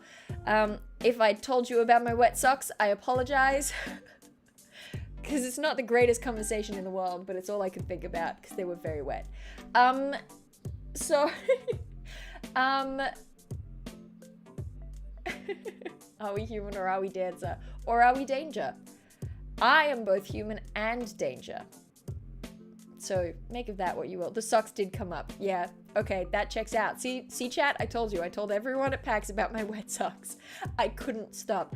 I heard myself saying it over and over again, but I couldn't stop complaining about my wet socks. Yes, I think that Brendan is right. That is completely evil. Brendan said that if during the final fight Sir hit 0 hit points, that Blackland would have a second option. For people who weren't here for the Twitch streams, we've also seen Dale the YouTube dancer. That is true. I am the holy trinity. I'm the trifecta. I'm the hat trick right here. I am human. I am dancer. I am danger. Yeah, so I don't know why that was blocked, but okay. Yeah. So for people who weren't here for the Twitch streams, something that I laid out with the player playing Sir, the automaton, straight away afterwards. So that player is usually a DM, and I know that they're down for kind of shenanigans, some hijinks, some secret little in the background. So after they decided to play an automaton, and I kind of brought up this idea of you never know when you're gonna stop being a person, which is very rampancy from Halo. We talked about that a little bit, and I sort of said, okay, here's an idea. I'm not gonna aim for it, but just in case it happens, a triple threat. That's me. If it happens to happen, if you're in combat and you hit 0 hit points, or if you hit 0 hit points at any stage, don't tell the table. Just quietly, secretly let me know that you've hit 0 hit points, and just keep behaving as though you're still up, you're still fine, right? Go about your day, go about your business, you've got your rounds of combat or whatever, but also roll your death saves and let me know. And if you die, instead of playing it as a typical character death, we'll have Sir still walking and talking, but go back to being mindless. Go back to soulless automaton, I go about your business kind of a deal. Just because I think that would break their hearts a little bit, and that would be fun. I'm also interested to see what'll happen during the AMP event, where the anti-magic field blasts out. If Sir gets caught in that blast, if it does go off, which I think there will be a blackout, if Sir gets caught in that, the idea of maybe Sir gets shut down during it, and they have to get him outside of that field to wake them up. Breaking the players' hearts. Every DM's job. It's terrible. It's terrible. I mean, it's not nearly as scary as the thing that Brendan said. The Blackland gets a second chance in Sir's body. I think that's a really cool idea. I think that's really fun. Yeah. So okay, this is a neat idea. We're onto something here. So Blackland is working on suppressing the soul within Zero, and I'm gonna say suppressing, because maybe not. Okay, there has been some sort of philosophical ponderance over if an automaton's soul leaves their body, can they be resurrected in the same way that any other living being can? Can you pull that soul back to the body when the soul wasn't necessarily native to that body? And so the idea of kicking Zero's soul out of that body is scary to me, because what if they can't come back afterwards? But then what if this is where we get the conversation of maybe Zero's soul has become permanent? Maybe that's why they haven't left yet. Because again, this is not like core to the thing or anything like that, but in this wild magic table that I've ended up writing up, the idea is that these things happen, and whatever weird thing happens when magic breaks in this place, it's permanent. It stays there. If there's an anti-magic pulse, whatever sort of radius was hit by that thing, magic can never work there again. It just doesn't work there. If it's hit with an anti-grav thing, gravity just goes in the other direction in that spot now. You can't fix it. Or if you can fix it, it's going to take high level stuff. We're talking wish level magic in order to undo this kind of thing. Would an AMP fully overpower a wild magic surge happening simultaneously? An excellent question. I would love to find out. Wouldn't that be just fascinating? And I mean, maybe if the players are all bottling random bits of magic oil and doing whatever, you know, God knows what with it. Maybe we'll find out. A power struggle between Zero Soul and Blackland Soul inside Zero's automaton body sounds dope. Finding a way to help the players, for the players to help that kind of struggle, that sounds real fun. Like a combat on top of a skill challenge, maybe. Some kind of a, I don't know, there's something here, Why is an automaton body better than lichdom? Liches are gross, is the number one reason. I think that lichdom is far more frowned upon. I think that if you are in an automaton, you have the option of kind of flying under the radar. Particularly because, again, what I'm trying to pin down here with the automatons is that no one's out here like it's not full on Detroit Become Human, right? Detroit Become Human is an inspiration in that it's a society having to deal with, you know, robot like machines that are becoming people, and that's legit. But there's a difference in that Detroit Become Human, these are deliberately humanoid, whereas the automatons in this city are not all humanoid. They are not all designed to be sort of android-like. Also, I think very importantly, there's a significant element of Detroit Become Human where the people are in this huge period of like rampant unemployment. The city is, and it's significant that it is set in Detroit, right? Because the city is both filled with this incredible advanced tech and is suffering hugely because, you know, people have lost their jobs to these robots and stuff. Whereas in this setting, it's not quite that drastic. It's more just uncomfortable, right? So people would prefer it if their automatons didn't talk. So if you are someone who is gunning for power and eternal life, but you don't want people constantly coming after you and trying to, you know, burn you at the stake, being able to put your soul in an Iron Man that'll never die. A lich's body is a rotting body. Yeah, exactly. An automaton is strong. An automaton will last. An automaton will blend in. An automaton, you know, you've got options in that body that you maybe don't have as a lich. The thing that the party can do to push the edge in Zero's favor is collecting all the bits of messages Zero has been sending out with the other automatons. It could be a code. It could be like a code / magic to push Henry out. That could be cool. That could be neat. Send them around the city, picking up all the stuff on a scavenger hunt. Since you brought up liches, may I once again propose the pollution Draco Lich, a tragic, horrid creature constantly decaying, regenerating, and mutating, thrashing out in unfathomable agony. That sounds horrible. That sounds like a nightmare. That idea has Ultron vibes. Yes, it does. You are correct. I agree with that. I agree with that generality. What is my purpose? You pass butter. Oh my god. If Zero is a pigeon, maybe they have a bird face. Oh, I like that. I think that's cool because the automatons who pull carriages are like kind of humanoid bodies, but with sort of horse heads, just stylistically speaking. They've been designed to look like they have horse heads, just because that was an idea I had that I liked, so I'm keeping it. So yeah, something birdie could be cool. Yeah, someone also suggested last time around that they could be not particularly humanoid. I think whatever they are, they do have to be able to travel fast. I have something pretty close to the pollution dragon in my post-apocalypse setting. See, that's excellent. I think if I ever did like a full-on apocalypse in this setting, something like that would be awesome.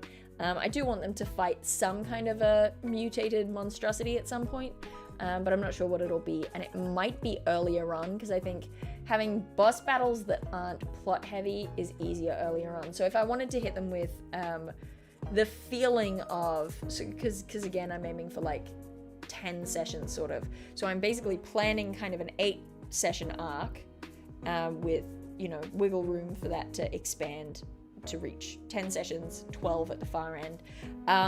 but in that zone of time, if I want to just kind of hit, this feels like a mini boss battle, this feels like a lieutenant battle, this feels like the end boss, you know what I mean? So something like a mutated creature would be maybe a good first one of those.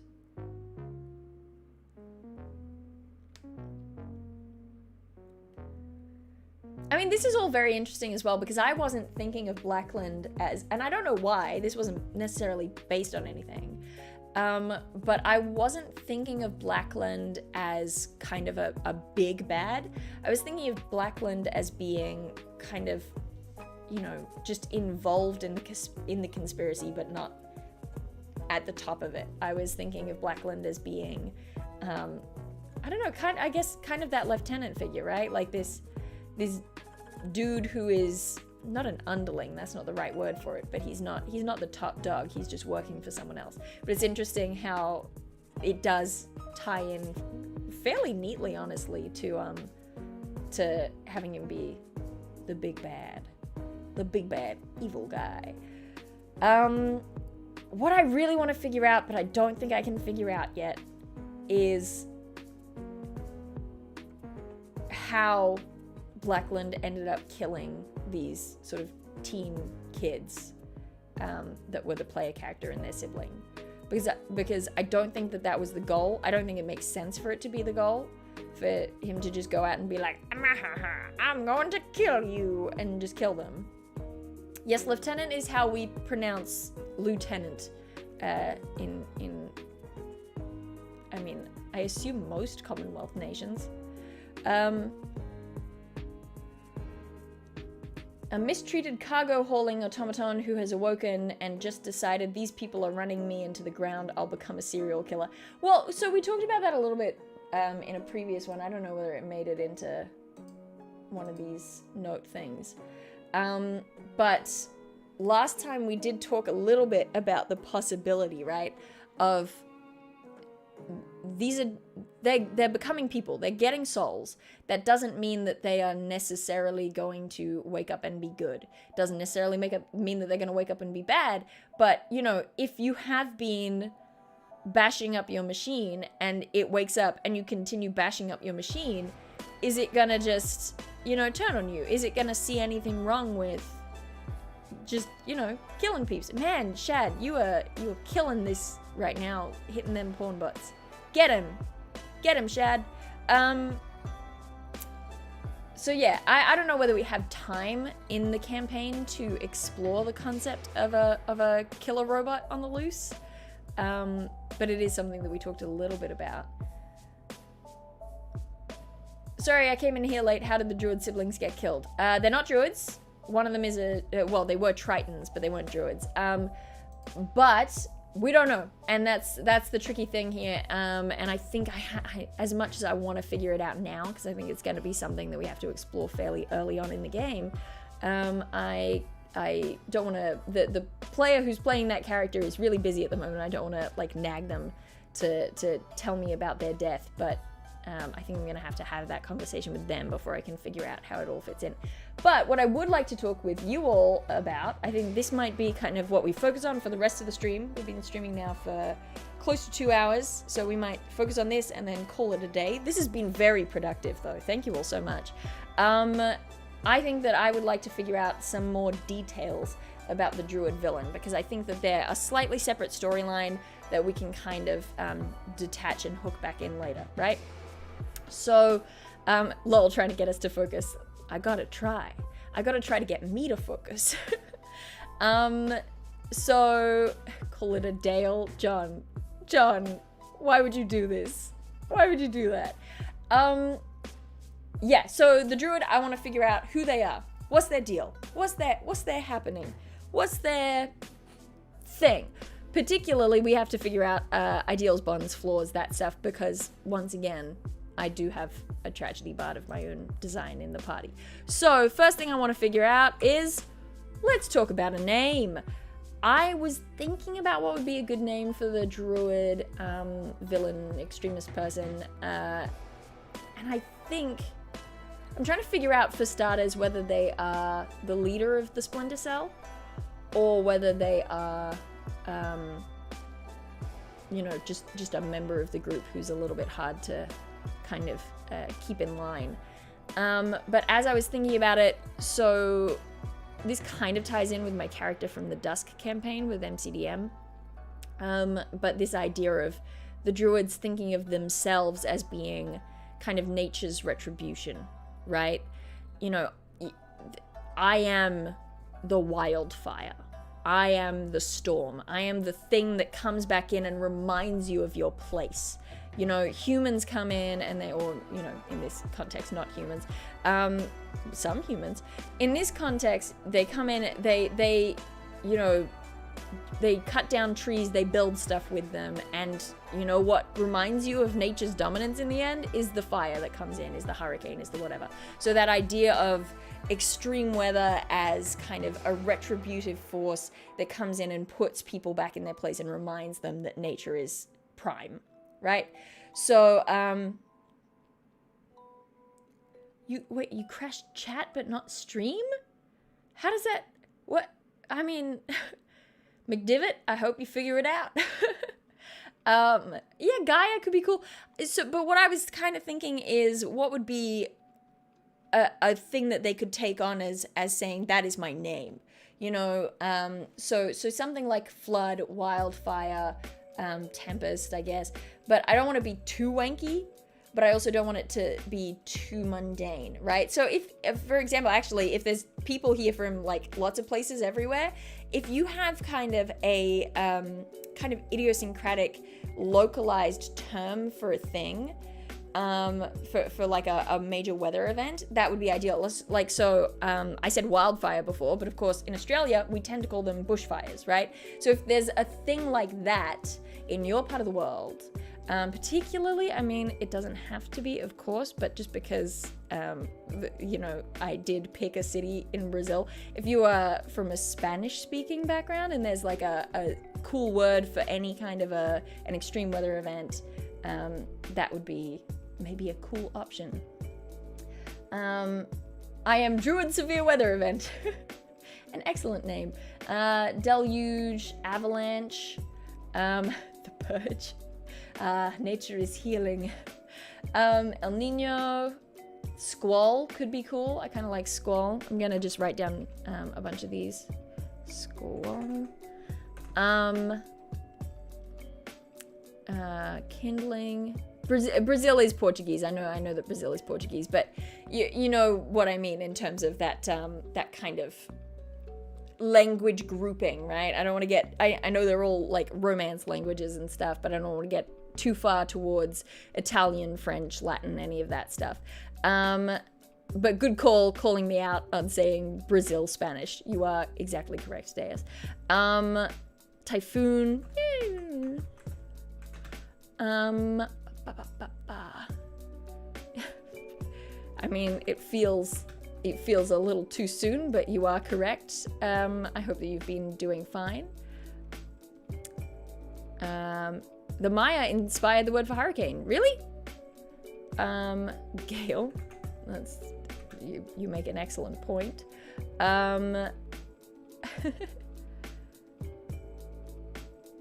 What's Deriacho?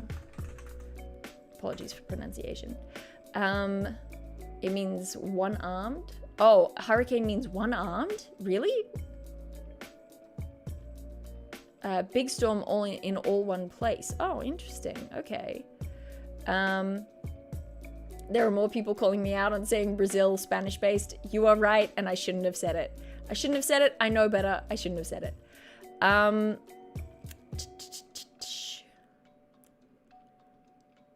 Monsoon, cataclysm. And by the way, I don't need it to sound like a name either, because I don't mind the idea that this person is so far along that line that they're just kind of like, yeah, I don't need a name. My name is blah, blah, blah, right? Like, I am embodying that thing.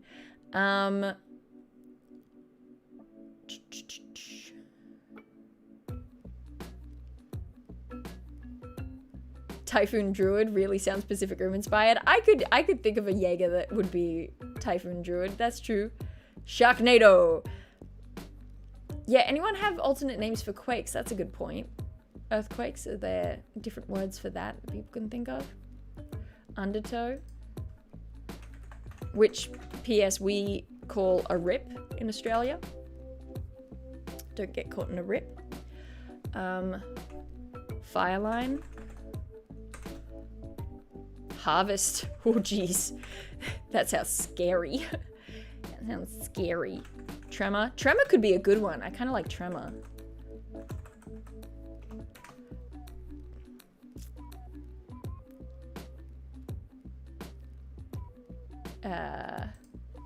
Okay, riptide as well. That's a good point. Fissure, downpour, tsunami, tremors.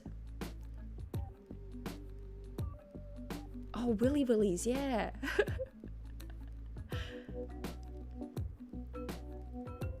What are fire tornadoes called? They're scary.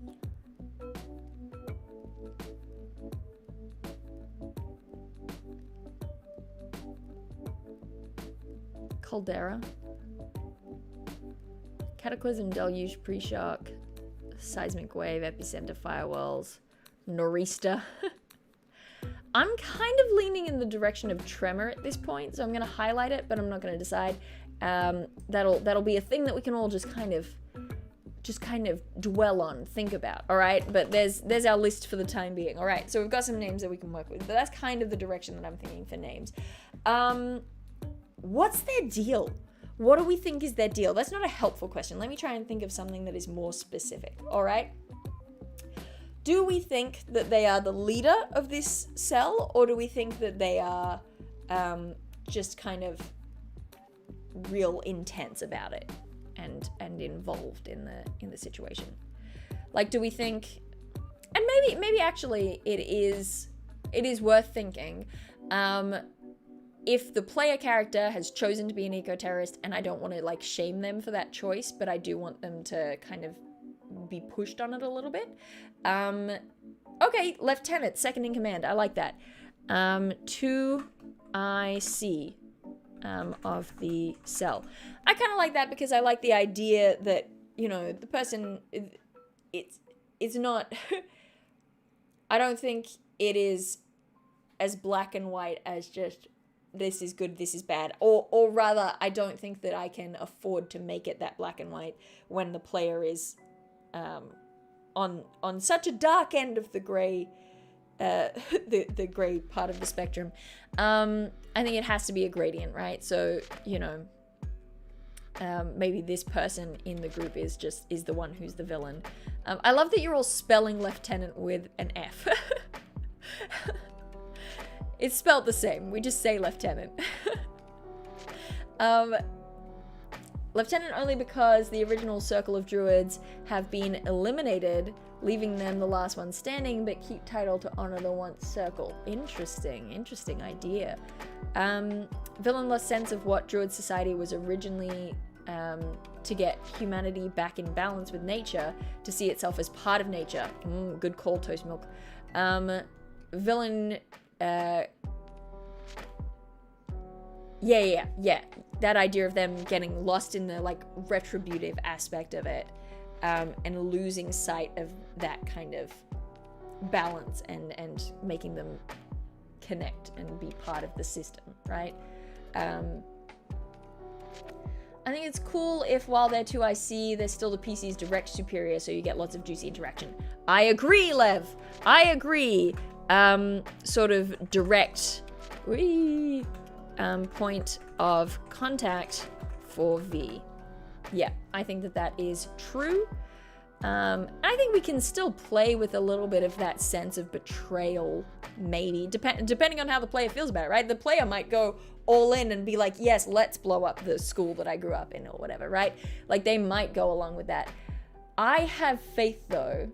This is my read on this player, is that she doesn't love to get drawn into, well, it's not that she doesn't love it. She you know, is hesitant to get too involved in writing a backstory, which I think is totally fine. I think that you can just have kind of a general direction and goal, and that's plenty to work with as a character. I'm not going to force her to write a backstory.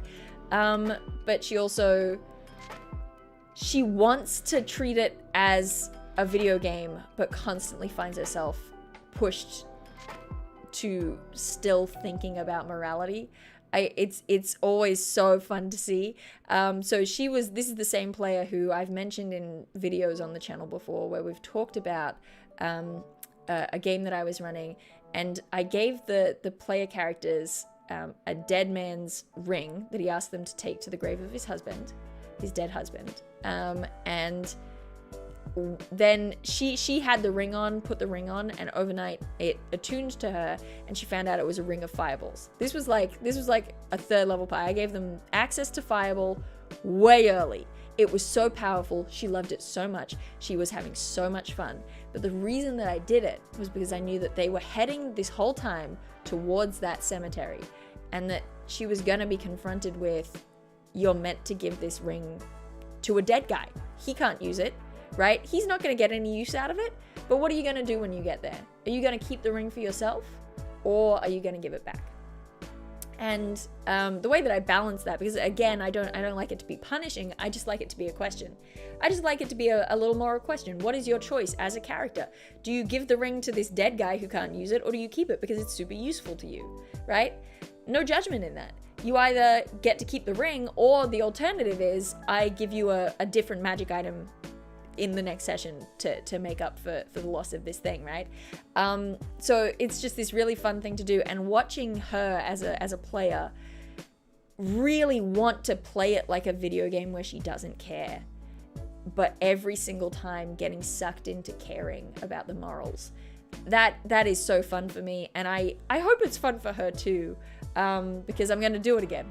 That's the whole point of this stuff with the druids, I think, is that she's made this choice, and I'm gonna put that question to her. Where do you draw the line? Do you draw the line? Do you commit yourself fully to doing terrible things in the name of a good cause? Or do you maybe draw the line, let the terrible, like, global thing happen, but you as a person have, made the call? She did give the ring back, yes. And I gave her a cloak that let her teleport short distances. So it was a bit Cape of the Mountebank, but not quite as powerful. So it didn't replace it with another, like, damage dealing magic item. But I had been watching her throughout the combats that we did and trying to keep track of what she found frustrating so that I could give her a magic item that she'd really like and use.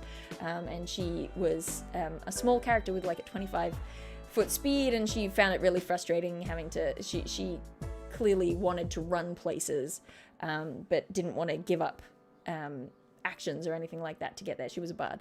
And so I was like, here's a magic item that'll let you teleport there as a bonus action, and then you can run, and then you can, do whatever. So I gave her movement in exchange for fireballs.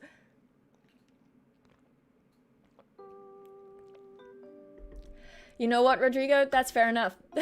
Sometimes you just gotta put your player characters on the most wanted list. And for 2,500 years, the ring passed out of knowledge until when the characters came, it ensnared another bearer. Yep. Dichotomy between the charismatic overall in charge druid who believes in balance and reconciliation, and the 2IC who is all retribution and concrete action. I think so. I think there's another druid out there. Druid in charge of our days and our lives. I think the druid in charge is a little less gung-ho. They're still pretty gung-ho, because that's kind of what they're about. But I think that the ultimate difference is, right, this is an important target. They have the opportunity to hit this place, hit the city hard, take out a major source of power and a symbol of the institution of this city. It's a big target. It's a big, important target. But when it comes down to it, they're meant to hit it and blow it up when it's empty. And when they find out that it's not empty, this guy who's in charge would have called it off. But the 2IC, who's the villain that we're talking about, wouldn't call it off, right? That's the difference between them. Wow, throwback to Nick at Night. Yeah, I think so, Face Octopus. Terrorist Cell is a rogue and radical faction of a more moderate organization. I think so. I think that that is fairly true of, you know, when there is a very legitimate core cause that leads to a lot of I'm trying to tiptoe around. I don't want to say something that's too. During the Troubles in Ireland, we're already there. We're jumping in 2 feet. You know, you have a range of different sort of IRA subgroups.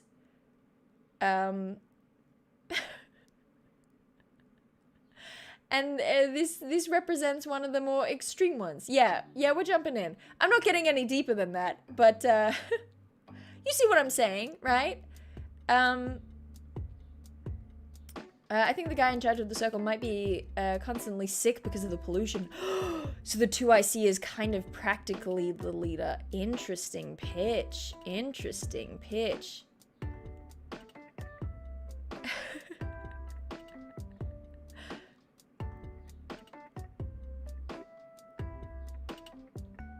Yeah, interesting. Maybe these druids are a paramilitary arm of a druid political party / faction. Nathan. Yeah, maybe. The druids are planning to crash an intermagic school meeting and make their case. Lieutenant preps the magic bomb instead. Ooh, a little bit of a... Yeah. I don't know what quality that is. My instinct was to say Heathers, but that's not... I don't think that's what I mean, but now all I can think about is Heathers. And the bomb in Heathers. But yeah, that could be a cool idea. That could be an interesting idea.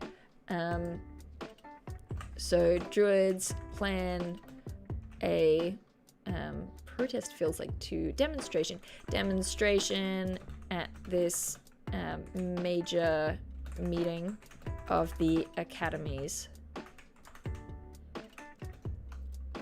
2IC just goes rogue and plants a bomb. Well, a sorcerer. Maybe not. Because I do kind of like the idea of going the warlock path and pushing the druid further and further. We know that that they have had bombs before. It's not the bomb from Heathers, exactly. We know that they've had bombs for stuff before. They've hit targets before. So I don't think they are. I don't think they're just protesters, right? I think that the player character is in a group of genuine extremists. I think they are blowing stuff up, but I don't know that they're killing people. I'm going to go ahead and make the assumption that they're not just, you know, blindly murdering random civilians in the name of their cause. And I want to kind of just push it a little further every time. Just push it a little further every time. And just go, you know, when do you hit a wall and say, maybe this isn't okay? I don't know why, but I'm feeling exploding pine trees from Futurama. Maybe their name is Aftershock as a response to the too much arcane, like an aftershock comes after the big earthquake. Maybe. We were going to get them to listen. Well, now there's a bomb, so they have to listen. Oh, some nice dialogue. I always like it when ideas sessions devolve into dialogue, right? That's one of my favorite things. It's like, I don't know the scope of this idea that I'm having, but here's a snippet of what would be said. I love that.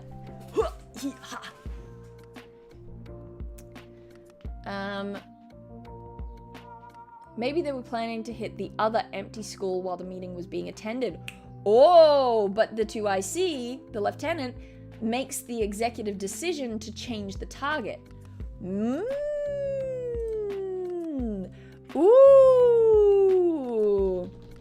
Here's what's cool about this. Okay, plan to hit empty school during the meet. 2IC changes target. You know what we could do there as well?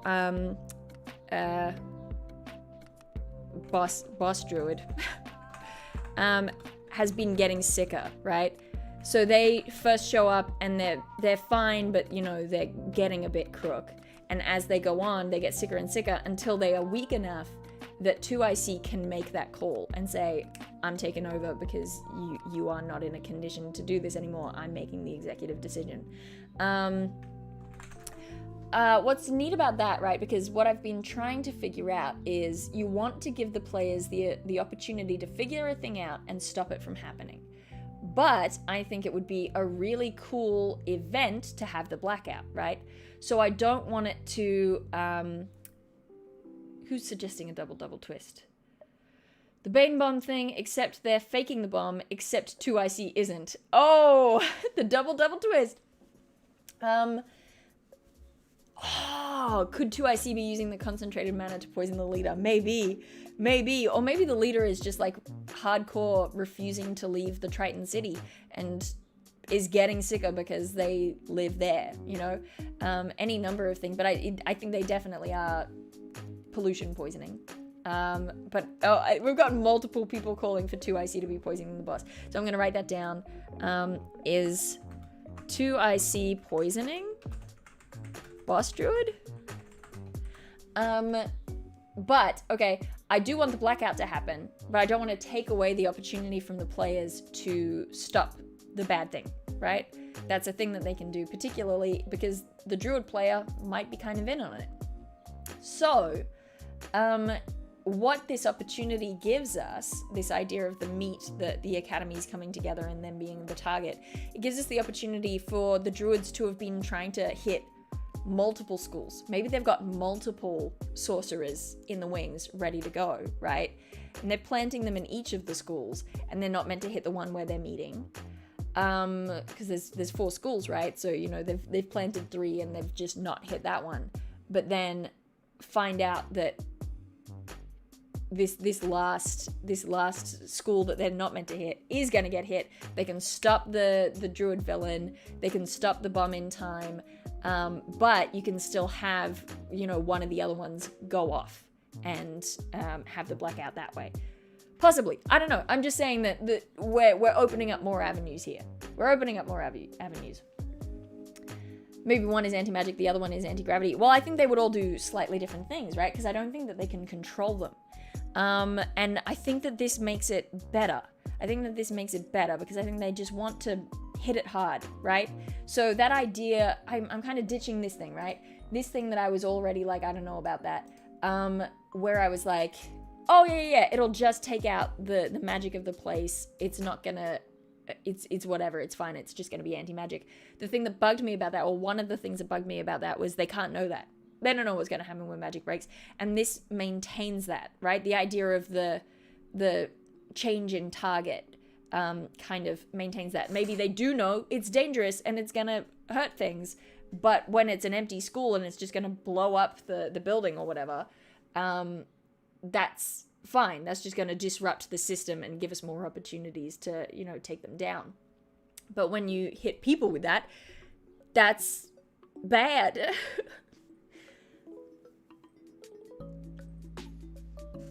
Could we also have the 2IC change the target because they wanted martyrs? I mean, ooh, it's dark.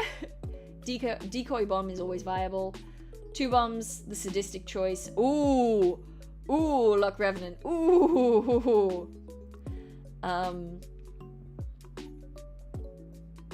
Are the sorcerers not just the magic equivalent of suicide bombers? They run in, hyped up, and explode, or is the intention that the sorcerers survive? The sorcerers are likely to die, and that was a question that we didn't really answer. We brought it up before, but we didn't end up falling on one side or another. But there's that idea of maybe the druids have a couple of sorcerers amongst them now, right? Because I'm using druid because they are a druidic faction, but they are not all druids, right? They are not literally, mechanically speaking, druids. So they could have some in their ranks who have become wild magic sorcerers the same way others have. There could be wild magic sorcerers who've come to them because of this thing that's happened to them, because they're freaked out about it and they're angry about it, and the druids are angry about it too, so I'll go talk to them. And then they become, radicalized or whatever and get used as this, method of hitting back. That is one option. There was the other option that sort of came up that people talk. One other option that people were talking about was the idea that maybe they'd found a way to utilize the potent magic that is kind of taking physical form that I mentioned earlier. It's almost becoming a liquid, and they could be giving that to a wild mage as like an IV drip in order to overwhelm them with magic to the point that they break. Here we got all the dialogue. It's happening again. You can stop me or you can stop the bomb. Your choice. Sorcerers who are being offered power, not realizing they'll explode. Yeah, any number of these things, right? It's like there's someone caught up in this who, one way or another, doesn't deserve to be here, because that's the thing, is that the sorcerer plotline is a significant element of this setting, but we've ended up going with the druid extremists and with the automatons as the major plot threads because we have players who are those things. So that's what we want to explore the most, but I don't want to drop the other thread. That just means that the other thread becomes less about character arc and more about them being a tool for one of these other bad guys.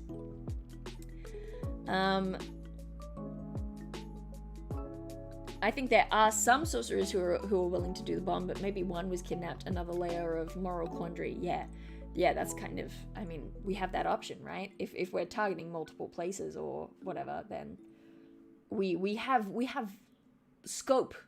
We can pick and choose. 2IC being fully willing to be a bomb himself would show commitment to the cause, if nothing else. It's true. That is true. So is the game, we have to beat this villain in this combat encounter before he manages to break magic, because it's not, as simple and straightforward as I can do this at my whim. He has to use a bunch of magic until he's pushed it too far and it snaps. So maybe having this combat and it's like, we have to take him out as quick as possible. That could be true. That could be cool.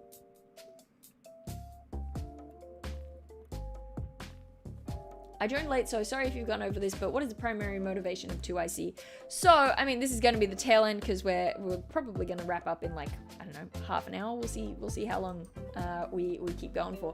But probably wrapping up not too long after that.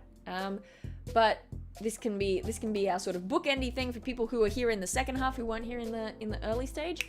This is the campaign pitch that we're working with. So this is the City of Miracles. The city is called Maricheu, formally speaking, but for more than an age, it's been known as Miracle. The buzzing neon blues and pinks of arcane lamps illuminate the alleyways. The light rail rushes overhead like a crack of lightning. Carriages wind through the cobblestone streets, drawn not by horses, but by iron automatons.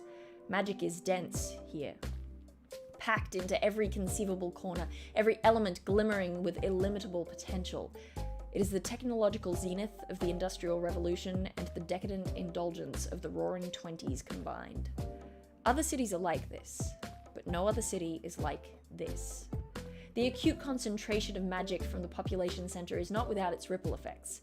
The surrounding wilderness struggles to cope with the mana pollution. There are rumors of beasts evolving into monstrosities, and tensions with the local druids are on the rise. Automatons spontaneously manifest independent consciousness, a glitch in the system lasting less than an hour in the shortest case study, and 5 months and counting in the longest. And more wild mages are being born to the city, gifted with immense power they do not know how to control, and leaving many on edge, wary of what disaster any one of them might bring. But that's all background for now. Your main concern at this moment is the disappearance of Henry Blackland. That's the campaign pitch. So what we're talking about here with the druid extremist sort of sect is just this... I'm gonna cough in a second just because I'd read a thing out. That's not good.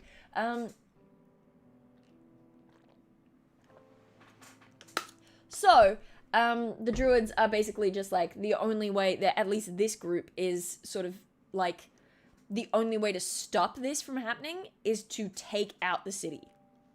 They cannot continue. Their infrastructure itself is beyond repair. It's beyond saving. All we can do is stop them, by completely destroying them, basically. Okay, maybe a schoolhead's kid is kidnapped for one of the bombs. It's dark and sends a message to the city that no one is safe.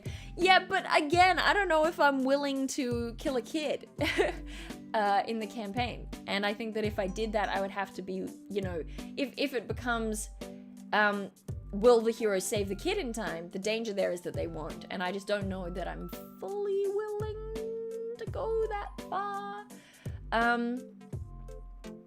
I've disabled the magic anchors. The spell cast will unleash a chain reaction. Maybe the major corporations are trying to hold down magic pollution that makes it volatile. Maybe. I'm really loving the idea of repeating this intro at the beginning of the session and again at the end. Well, just in the world building stuff, because people weren't here at the start, and they come in halfway through, and so they're really doing their best to jump in sort of without any context. Well, thank you, John. Thank you very much. Schoolhead's wife. There you go. Now we're out of the zone of kid death. I know this is off topic, but will there be a Monarchs Factory Halloween episode? Hopefully How I Would Run Werewolves. How I Would Run Werewolves would be an interesting one. I've wanted to do for years How I Would Run Zombies video, but I doubt I'll get it done in time for Halloween, which is bad of me. It's bad. I want to do it properly. But I've gone from being someone who's such a scaredy cat for horror movies in general to being someone who I guess I'm kind of a zombie movie connoisseur now, which is bizarre. But it means that I have opinions about zombies and I like them. But also, I mean, at a certain point, I'm a little bit worried that my advice will just end up being, go watch the Zibashu video about zombies. He's got pretty good ideas.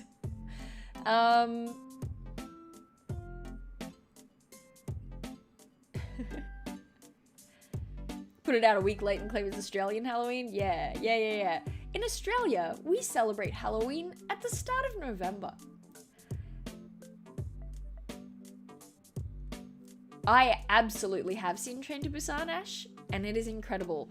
I recommend, I've done this before, I won't spend too much time talking about it, but if you like zombie stuff, I would recommend, and even to some degree, if you like Train to Busan, they're both Korean, and they're very different from one another. I don't want to lump them in together and be like, they're similar because they're both Korean, and that's not true. But Kingdom, as a series about zombies, I found... Oh, it was so good. So many great,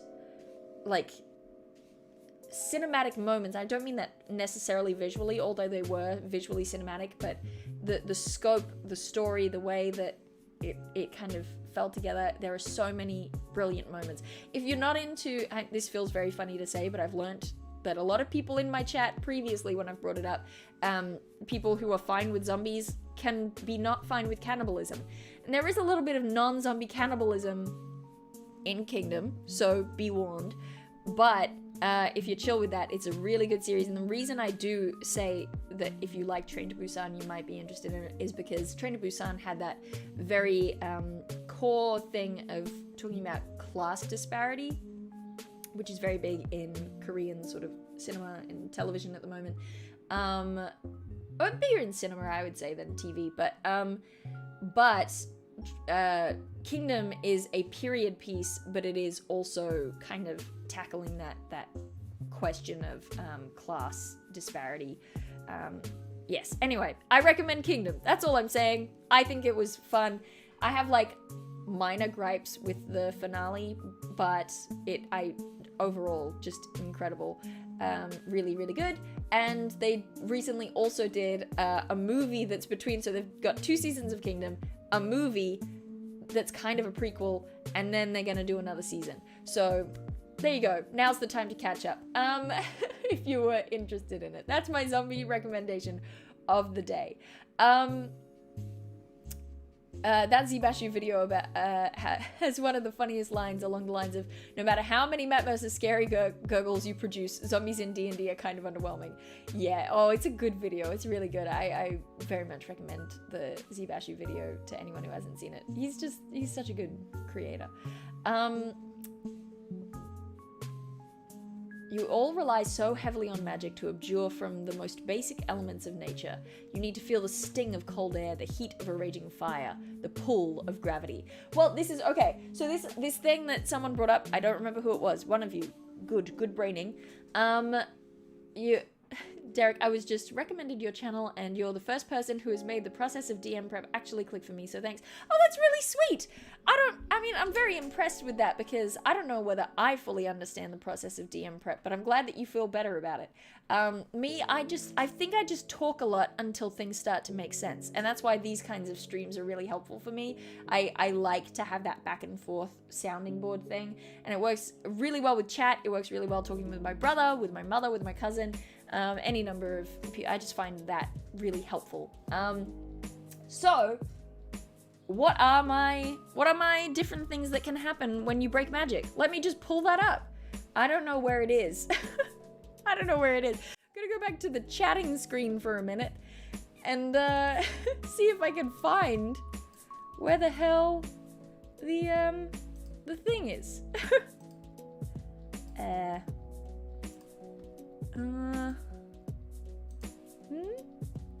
Yes, no? Well, I don't know the backstory of the two I see yet. I've only found out anything about them today in this conversation with you all. You are helping me create them as we go. I must have written this stuff up. Oh, I did it. You know where I did it? I did it directly onto the thing. One moment, please. Oh yeah. I know where it is. I've thought of it. I figured it out. Okay. So you got the really big stuff, but we're going to ignore that. So we're talking about the catastrophic surge table. There are slightly different tables based on how much damage you deal. So the reason that I did that, just briefly to talk about a design element thing. When I was doing this, I wanted, in my head, I'm like, okay, when a sorcerer breaks, something huge is going to happen. They're going to rocket through time and see a dark future that they're going to have to stop. But if I'm handing this out to other people as an actual, like, thought out thing to use, I can't just do that, right? So in order to mitigate the potential for a wild magic sorcerer to break at an early level, which would then make something like rocketing into a dark future, you know, you don't want that to happen all the time, right?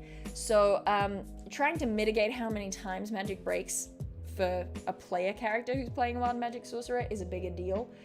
So I did it by basing it on how much damage goes out when they first explode, right? So they kind of explode like the Staff of the Magi, when you snap it over your knee or whatever, and it explodes with magic and it does a ton of damage that radiates outwards. That's kind of what happens, but then something else happens as well, and it has a permanent magical effect.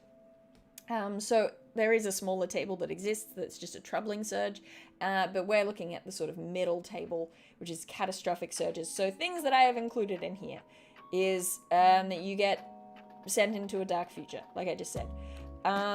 There could be a fold-in space that prevents insiders who are within the zone of the blast. They can't leave that zone, and people from outside can't enter it, right? And it's not like there's a wall there. It's like you try to walk out and you are walking back in, right? Space is broken. As in, not space as in stars and emptiness, but the way that space works doesn't work anymore, right? A permanent dispel magic, anti-magic thing, which is the one that we've been talking about for the blackout, which I think would be a cool event. There could be something that gifts magic permanently to everything. You wake up automatons within a certain area of stuff. You gift people a level of wild magic sorcerer within a certain area of this thing. Space is no longer Euclidean. Yeah, nice. Hello, Morgan. Thank you very much.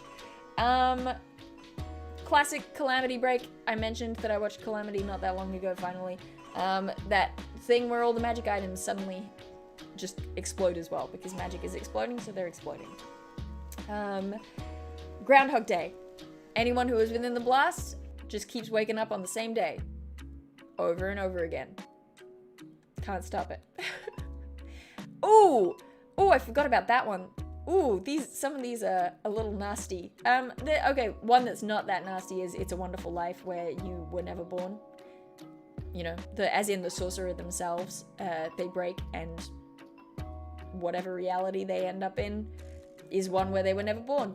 And these ones, the ones that target specifically the sorcerer who, you know, experiences an alternate dimension or whatever, they can get back out of it. The people who are stuck in the thing can get out of it eventually, but the actual effect itself can't be stopped, right? You have to figure out ways around it in order to stop it. You have to dedicate yourself to figuring it out. The It's a Wonderful Life one is mean, yeah.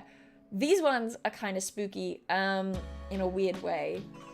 There's one here for a certain radius of permanent sleep, right? As in the spell sleep, but with a huge number of hit points on the table, and anyone within that zone is just asleep now, and you can't wake them up. Sleeping Beauty style. Or the same thing, but modify memory. Everyone forgets. Everyone just has amnesia within that zone, and they can't remember anything, right? That kind of a deal. But those are some ideas of things that could happen when a wild magic sorcerer breaks that we can draw inspiration from for this particular game.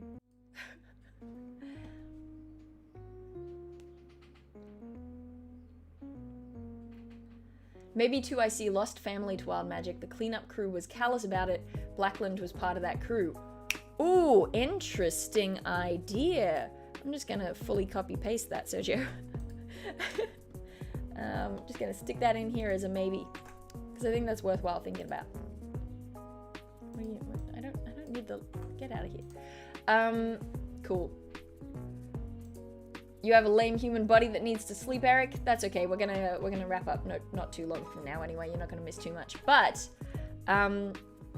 and antegrade amnesia is really scary. Is that the one where you just kind of suddenly, not necessarily brought on by anything, don't remember stuff? Because if so, my uncle had that just in the middle of rock climbing. Just couldn't remember anything. In the middle of rock climbing, that seems dangerous. But he's chill now. I read a really spooky account of it where it was this woman who was going into the city to visit her kid, I think. And she was on a taxi ride, and it was just the way that she described it, because this was in her like memoir. She just kind of slowly became aware that she had no idea who she was. It wasn't like her brain stopped. Oh, it's the one where you can't form new memories. Oh, it's the memento one. Yeah. Well, this one that I'm talking about, this was this woman's, you know, writing her memoir, and she was saying that she was in a taxi ride, and she just sort of, she was still thinking about stuff, and then she sort of was looking down, and she realized that she didn't know whose shoes they were. She didn't know whose shoes they were, and she was like, that's weird, I don't think these are my shoes. And she didn't remember her handbag, and then she realized that she was in a taxi, and she was like, I have no idea where I'm going. But the societal pressure was still there to like pretend like everything's fine. So she didn't like ask for help or anything. She no longer knew her way around the city, what different places in the city were. She was just like, well, he dropped me off at this ferry. I guess I'm getting on the ferry. Okay. And she just kind of went along with stuff, but was like deeply, deeply freaked out. The way she described it was really scary. And then her memories came back, and she remembered what was going on, and it was fine. But ever since that day, always carried a note from herself to herself about who she was on any given day, what she was doing, where she was going. Yeah, very, very scary. Yeah,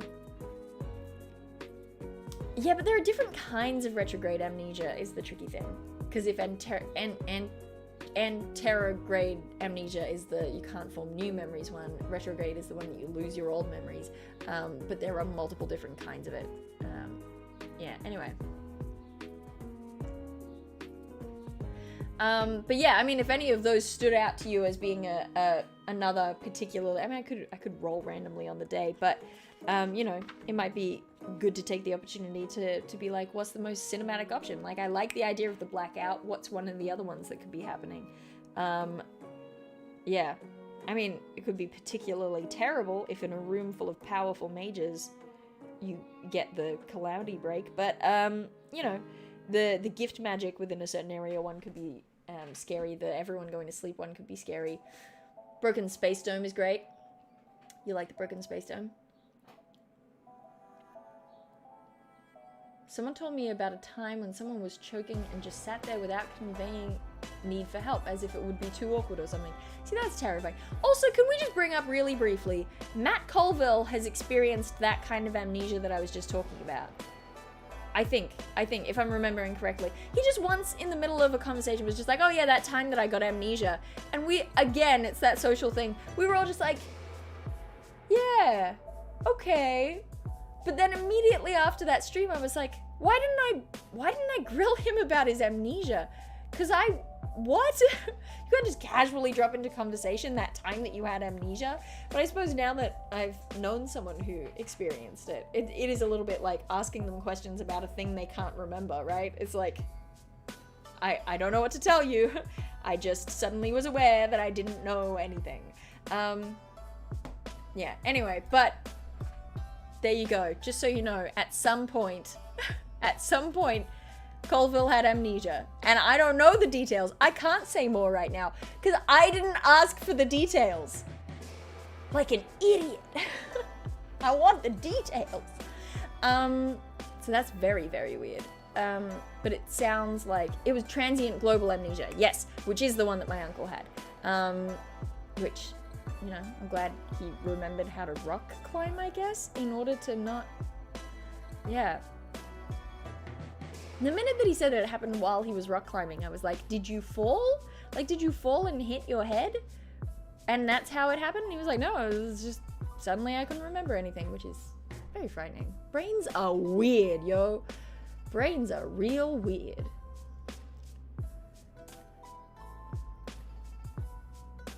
Yeah, exactly. That's the tricky thing, Nick. I think you're right, that if someone did ask Colville in stream, that they'd have a 50-50 shot of getting banned. I think that's probably true. I think that is a legitimate read. But I wish that I, at the time, had asked more questions, because I have questions. Or maybe I don't. Maybe I just have one question. It's just, what? What? What? Over and over again, with slight variations of intonation.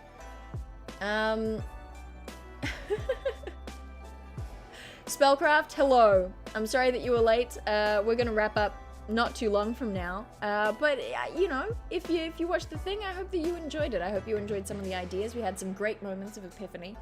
Yeah, he told that story on a live stream at some point as well. But I don't think he got into too much detail there either. Maybe he did. Maybe I missed the one where he got into detail. But anyway, all right. So, is there anything else that we want to figure out right now? Do you want to come up with some name ideas for the boss druid? And these ones don't have to be quite as specific. These ones can just be, I don't know. What's a good druid name?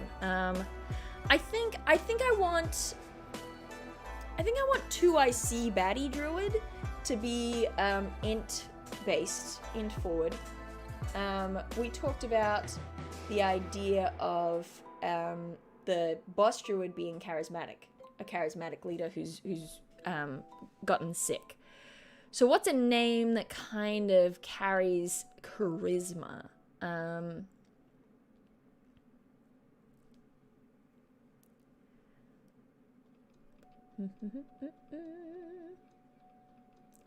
Yeah, see, generality, that's my concern, because we were streaming at the time, and Matt explained the amnesia thing. I think it was a Dusk episode as well, because that's me going, why didn't I ask more questions at that time? But I don't think he got into detail with it. Kaylin, Maelstrom, are we having a Triton feel here? I do think that Boss Druid is a Triton. I think I'm getting that vibe. And by the way, when I say Triton, I need you all to keep in mind Theros style, like Mediterranean kind of Triton. I'm gonna bow. Theros Triton. I'm gonna show you all my favorite Triton in the world. It's one of my favorite MTG art pieces. I love them very much, and I will never forgive Wizards of the Coast for not putting this art as the Triton character art in the Theros book.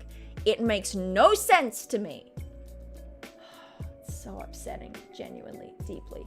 Okay. This is the man. I love him.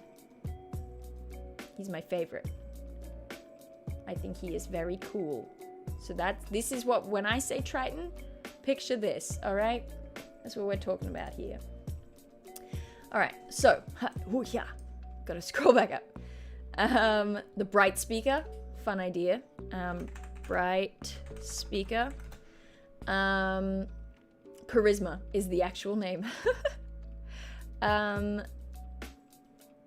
Charisma, maybe in the leader sense. I don't think that this person is necessarily a baddie, but I think charisma in the leader sense more than the good person sense. Blight Speaker, interesting.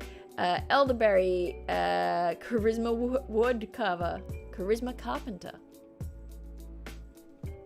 I see we're getting a lot of the Buffy stuff through Harlequin, and I, for one, appreciate it. Velamir. I don't mind Velamir. Velamir. Finn. Elderbriar, that's fun. Although, actually, we should aim further away from plant druid stuff. We should aim more coral. What's some good coral stuff? What's a good coral-based name? Sort of reef. Reef. Chucking Reef on the list. Reef isn't a bad name.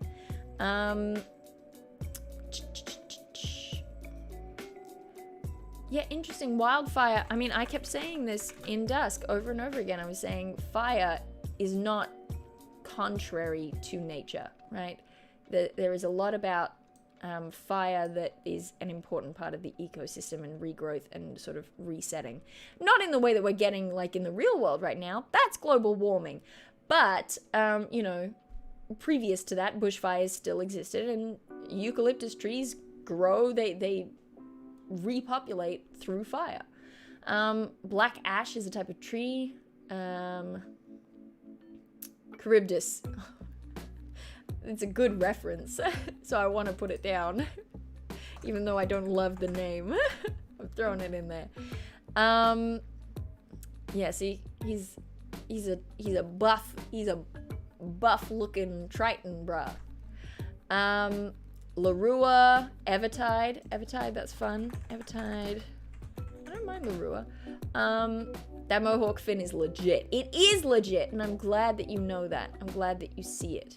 Moray, that could be fun.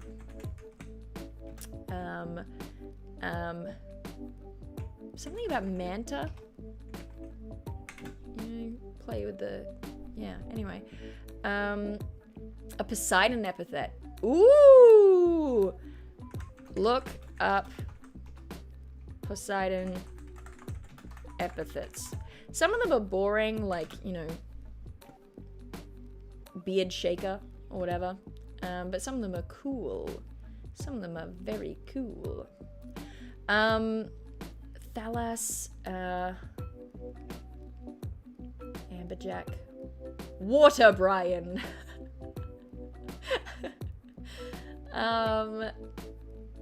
Tiger Marlin. Avoid any references to horse. Lol.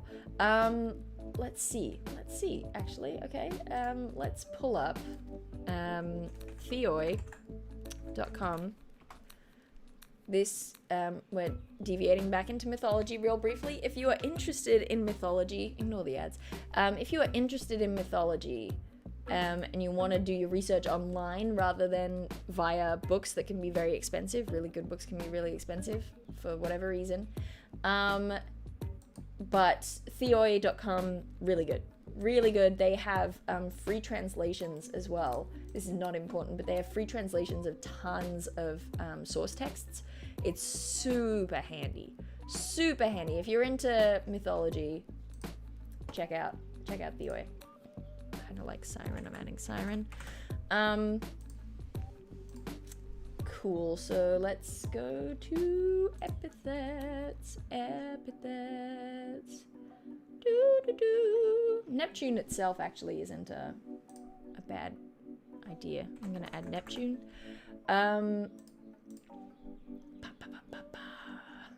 Where are your epithets at? Where are they at? I'll find epithets. Oh, come on, man. Usually it's down like the bottom. Oh, that's weird. Is it on a separate page? They used to always be at the bottom of the gods page. Okay, Theoi. Epithets. Poseidon.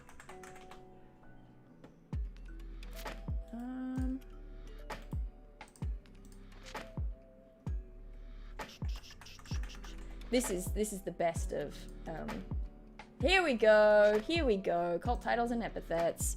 Knew it would be here somewhere. Alright. Here we go.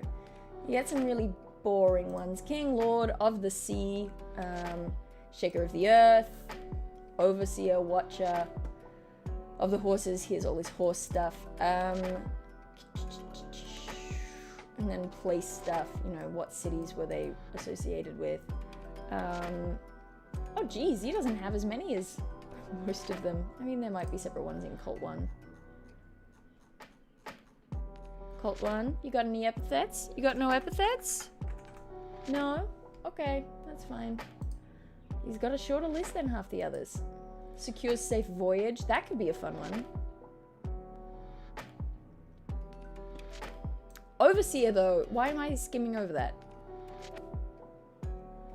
Overseer could work, right?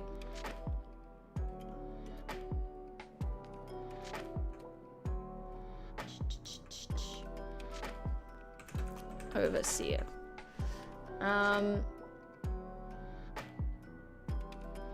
Tidecaller. Is Tidecaller the name of that Triton that I showed you? What's his actual name? His name is one of these, or is this is the Tidecaller. Tidecaller is a Theros card. Is like a Triton card. But Tidecaller is a cool name, and I can and will steal it if I decide to. It's also a thing from League of Legends. I have no doubt. I have no doubt in my mind. Bow, stern. I don't hate stern.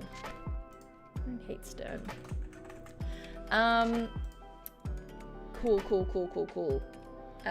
Well, I think we're gonna call it here. We're hitting the 3-hour mark. And I think that we've done tons of good work.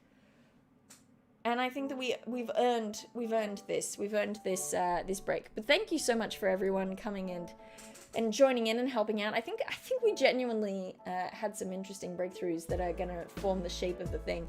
So I maybe want to come up with a couple more interesting events to happen. So for example, it's weird that I haven't added this since I mentioned it to you all earlier, but you know, they're gonna fight some terrible beastie, right? Like just some ideas of cool stuff that can happen that ideally will happen if the players somehow manage to completely go off in a different direction. Then that is what it is. But come up with some events, a general idea of when they would feel best in the story, and then after that, kind of figure out a loose timeline in terms of what I want to happen in session 1, 2, 3 probably, and then after that I'll figure out kind of, and you know, some of them that I'm like, this has to happen later on around episode 6, whatever. Then I keep saying episode when I mean session, but you know what? If I think about it as episodes, it's just I'm living my truth. So that's probably what I'm gonna try to focus on from here, as well as figuring out the bigger hook for the Genasi Gunsmith. because I'd like a bigger hook for them. I think the player is probably mostly happy to kind of figure out their own arc in terms of character interactions, but I still want to hook them into the story in some way. I think that that's just kind of my job, right? The bard who last time we did a stream about this was a little bit more loose, I think has been tied in now that they're targeting the school that the foster kids grew up in. That ties in directly with the druid character in my party, obviously, but it also pulls in the tabaxi bard at the same time.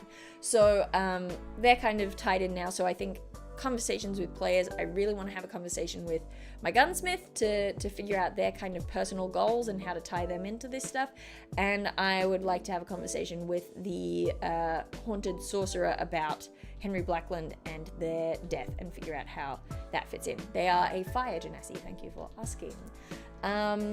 So that's the conversations I want to have with players next, and then I want to kind of figure out this timeline of stuff and how I can kind of plant clues for them to find along the way.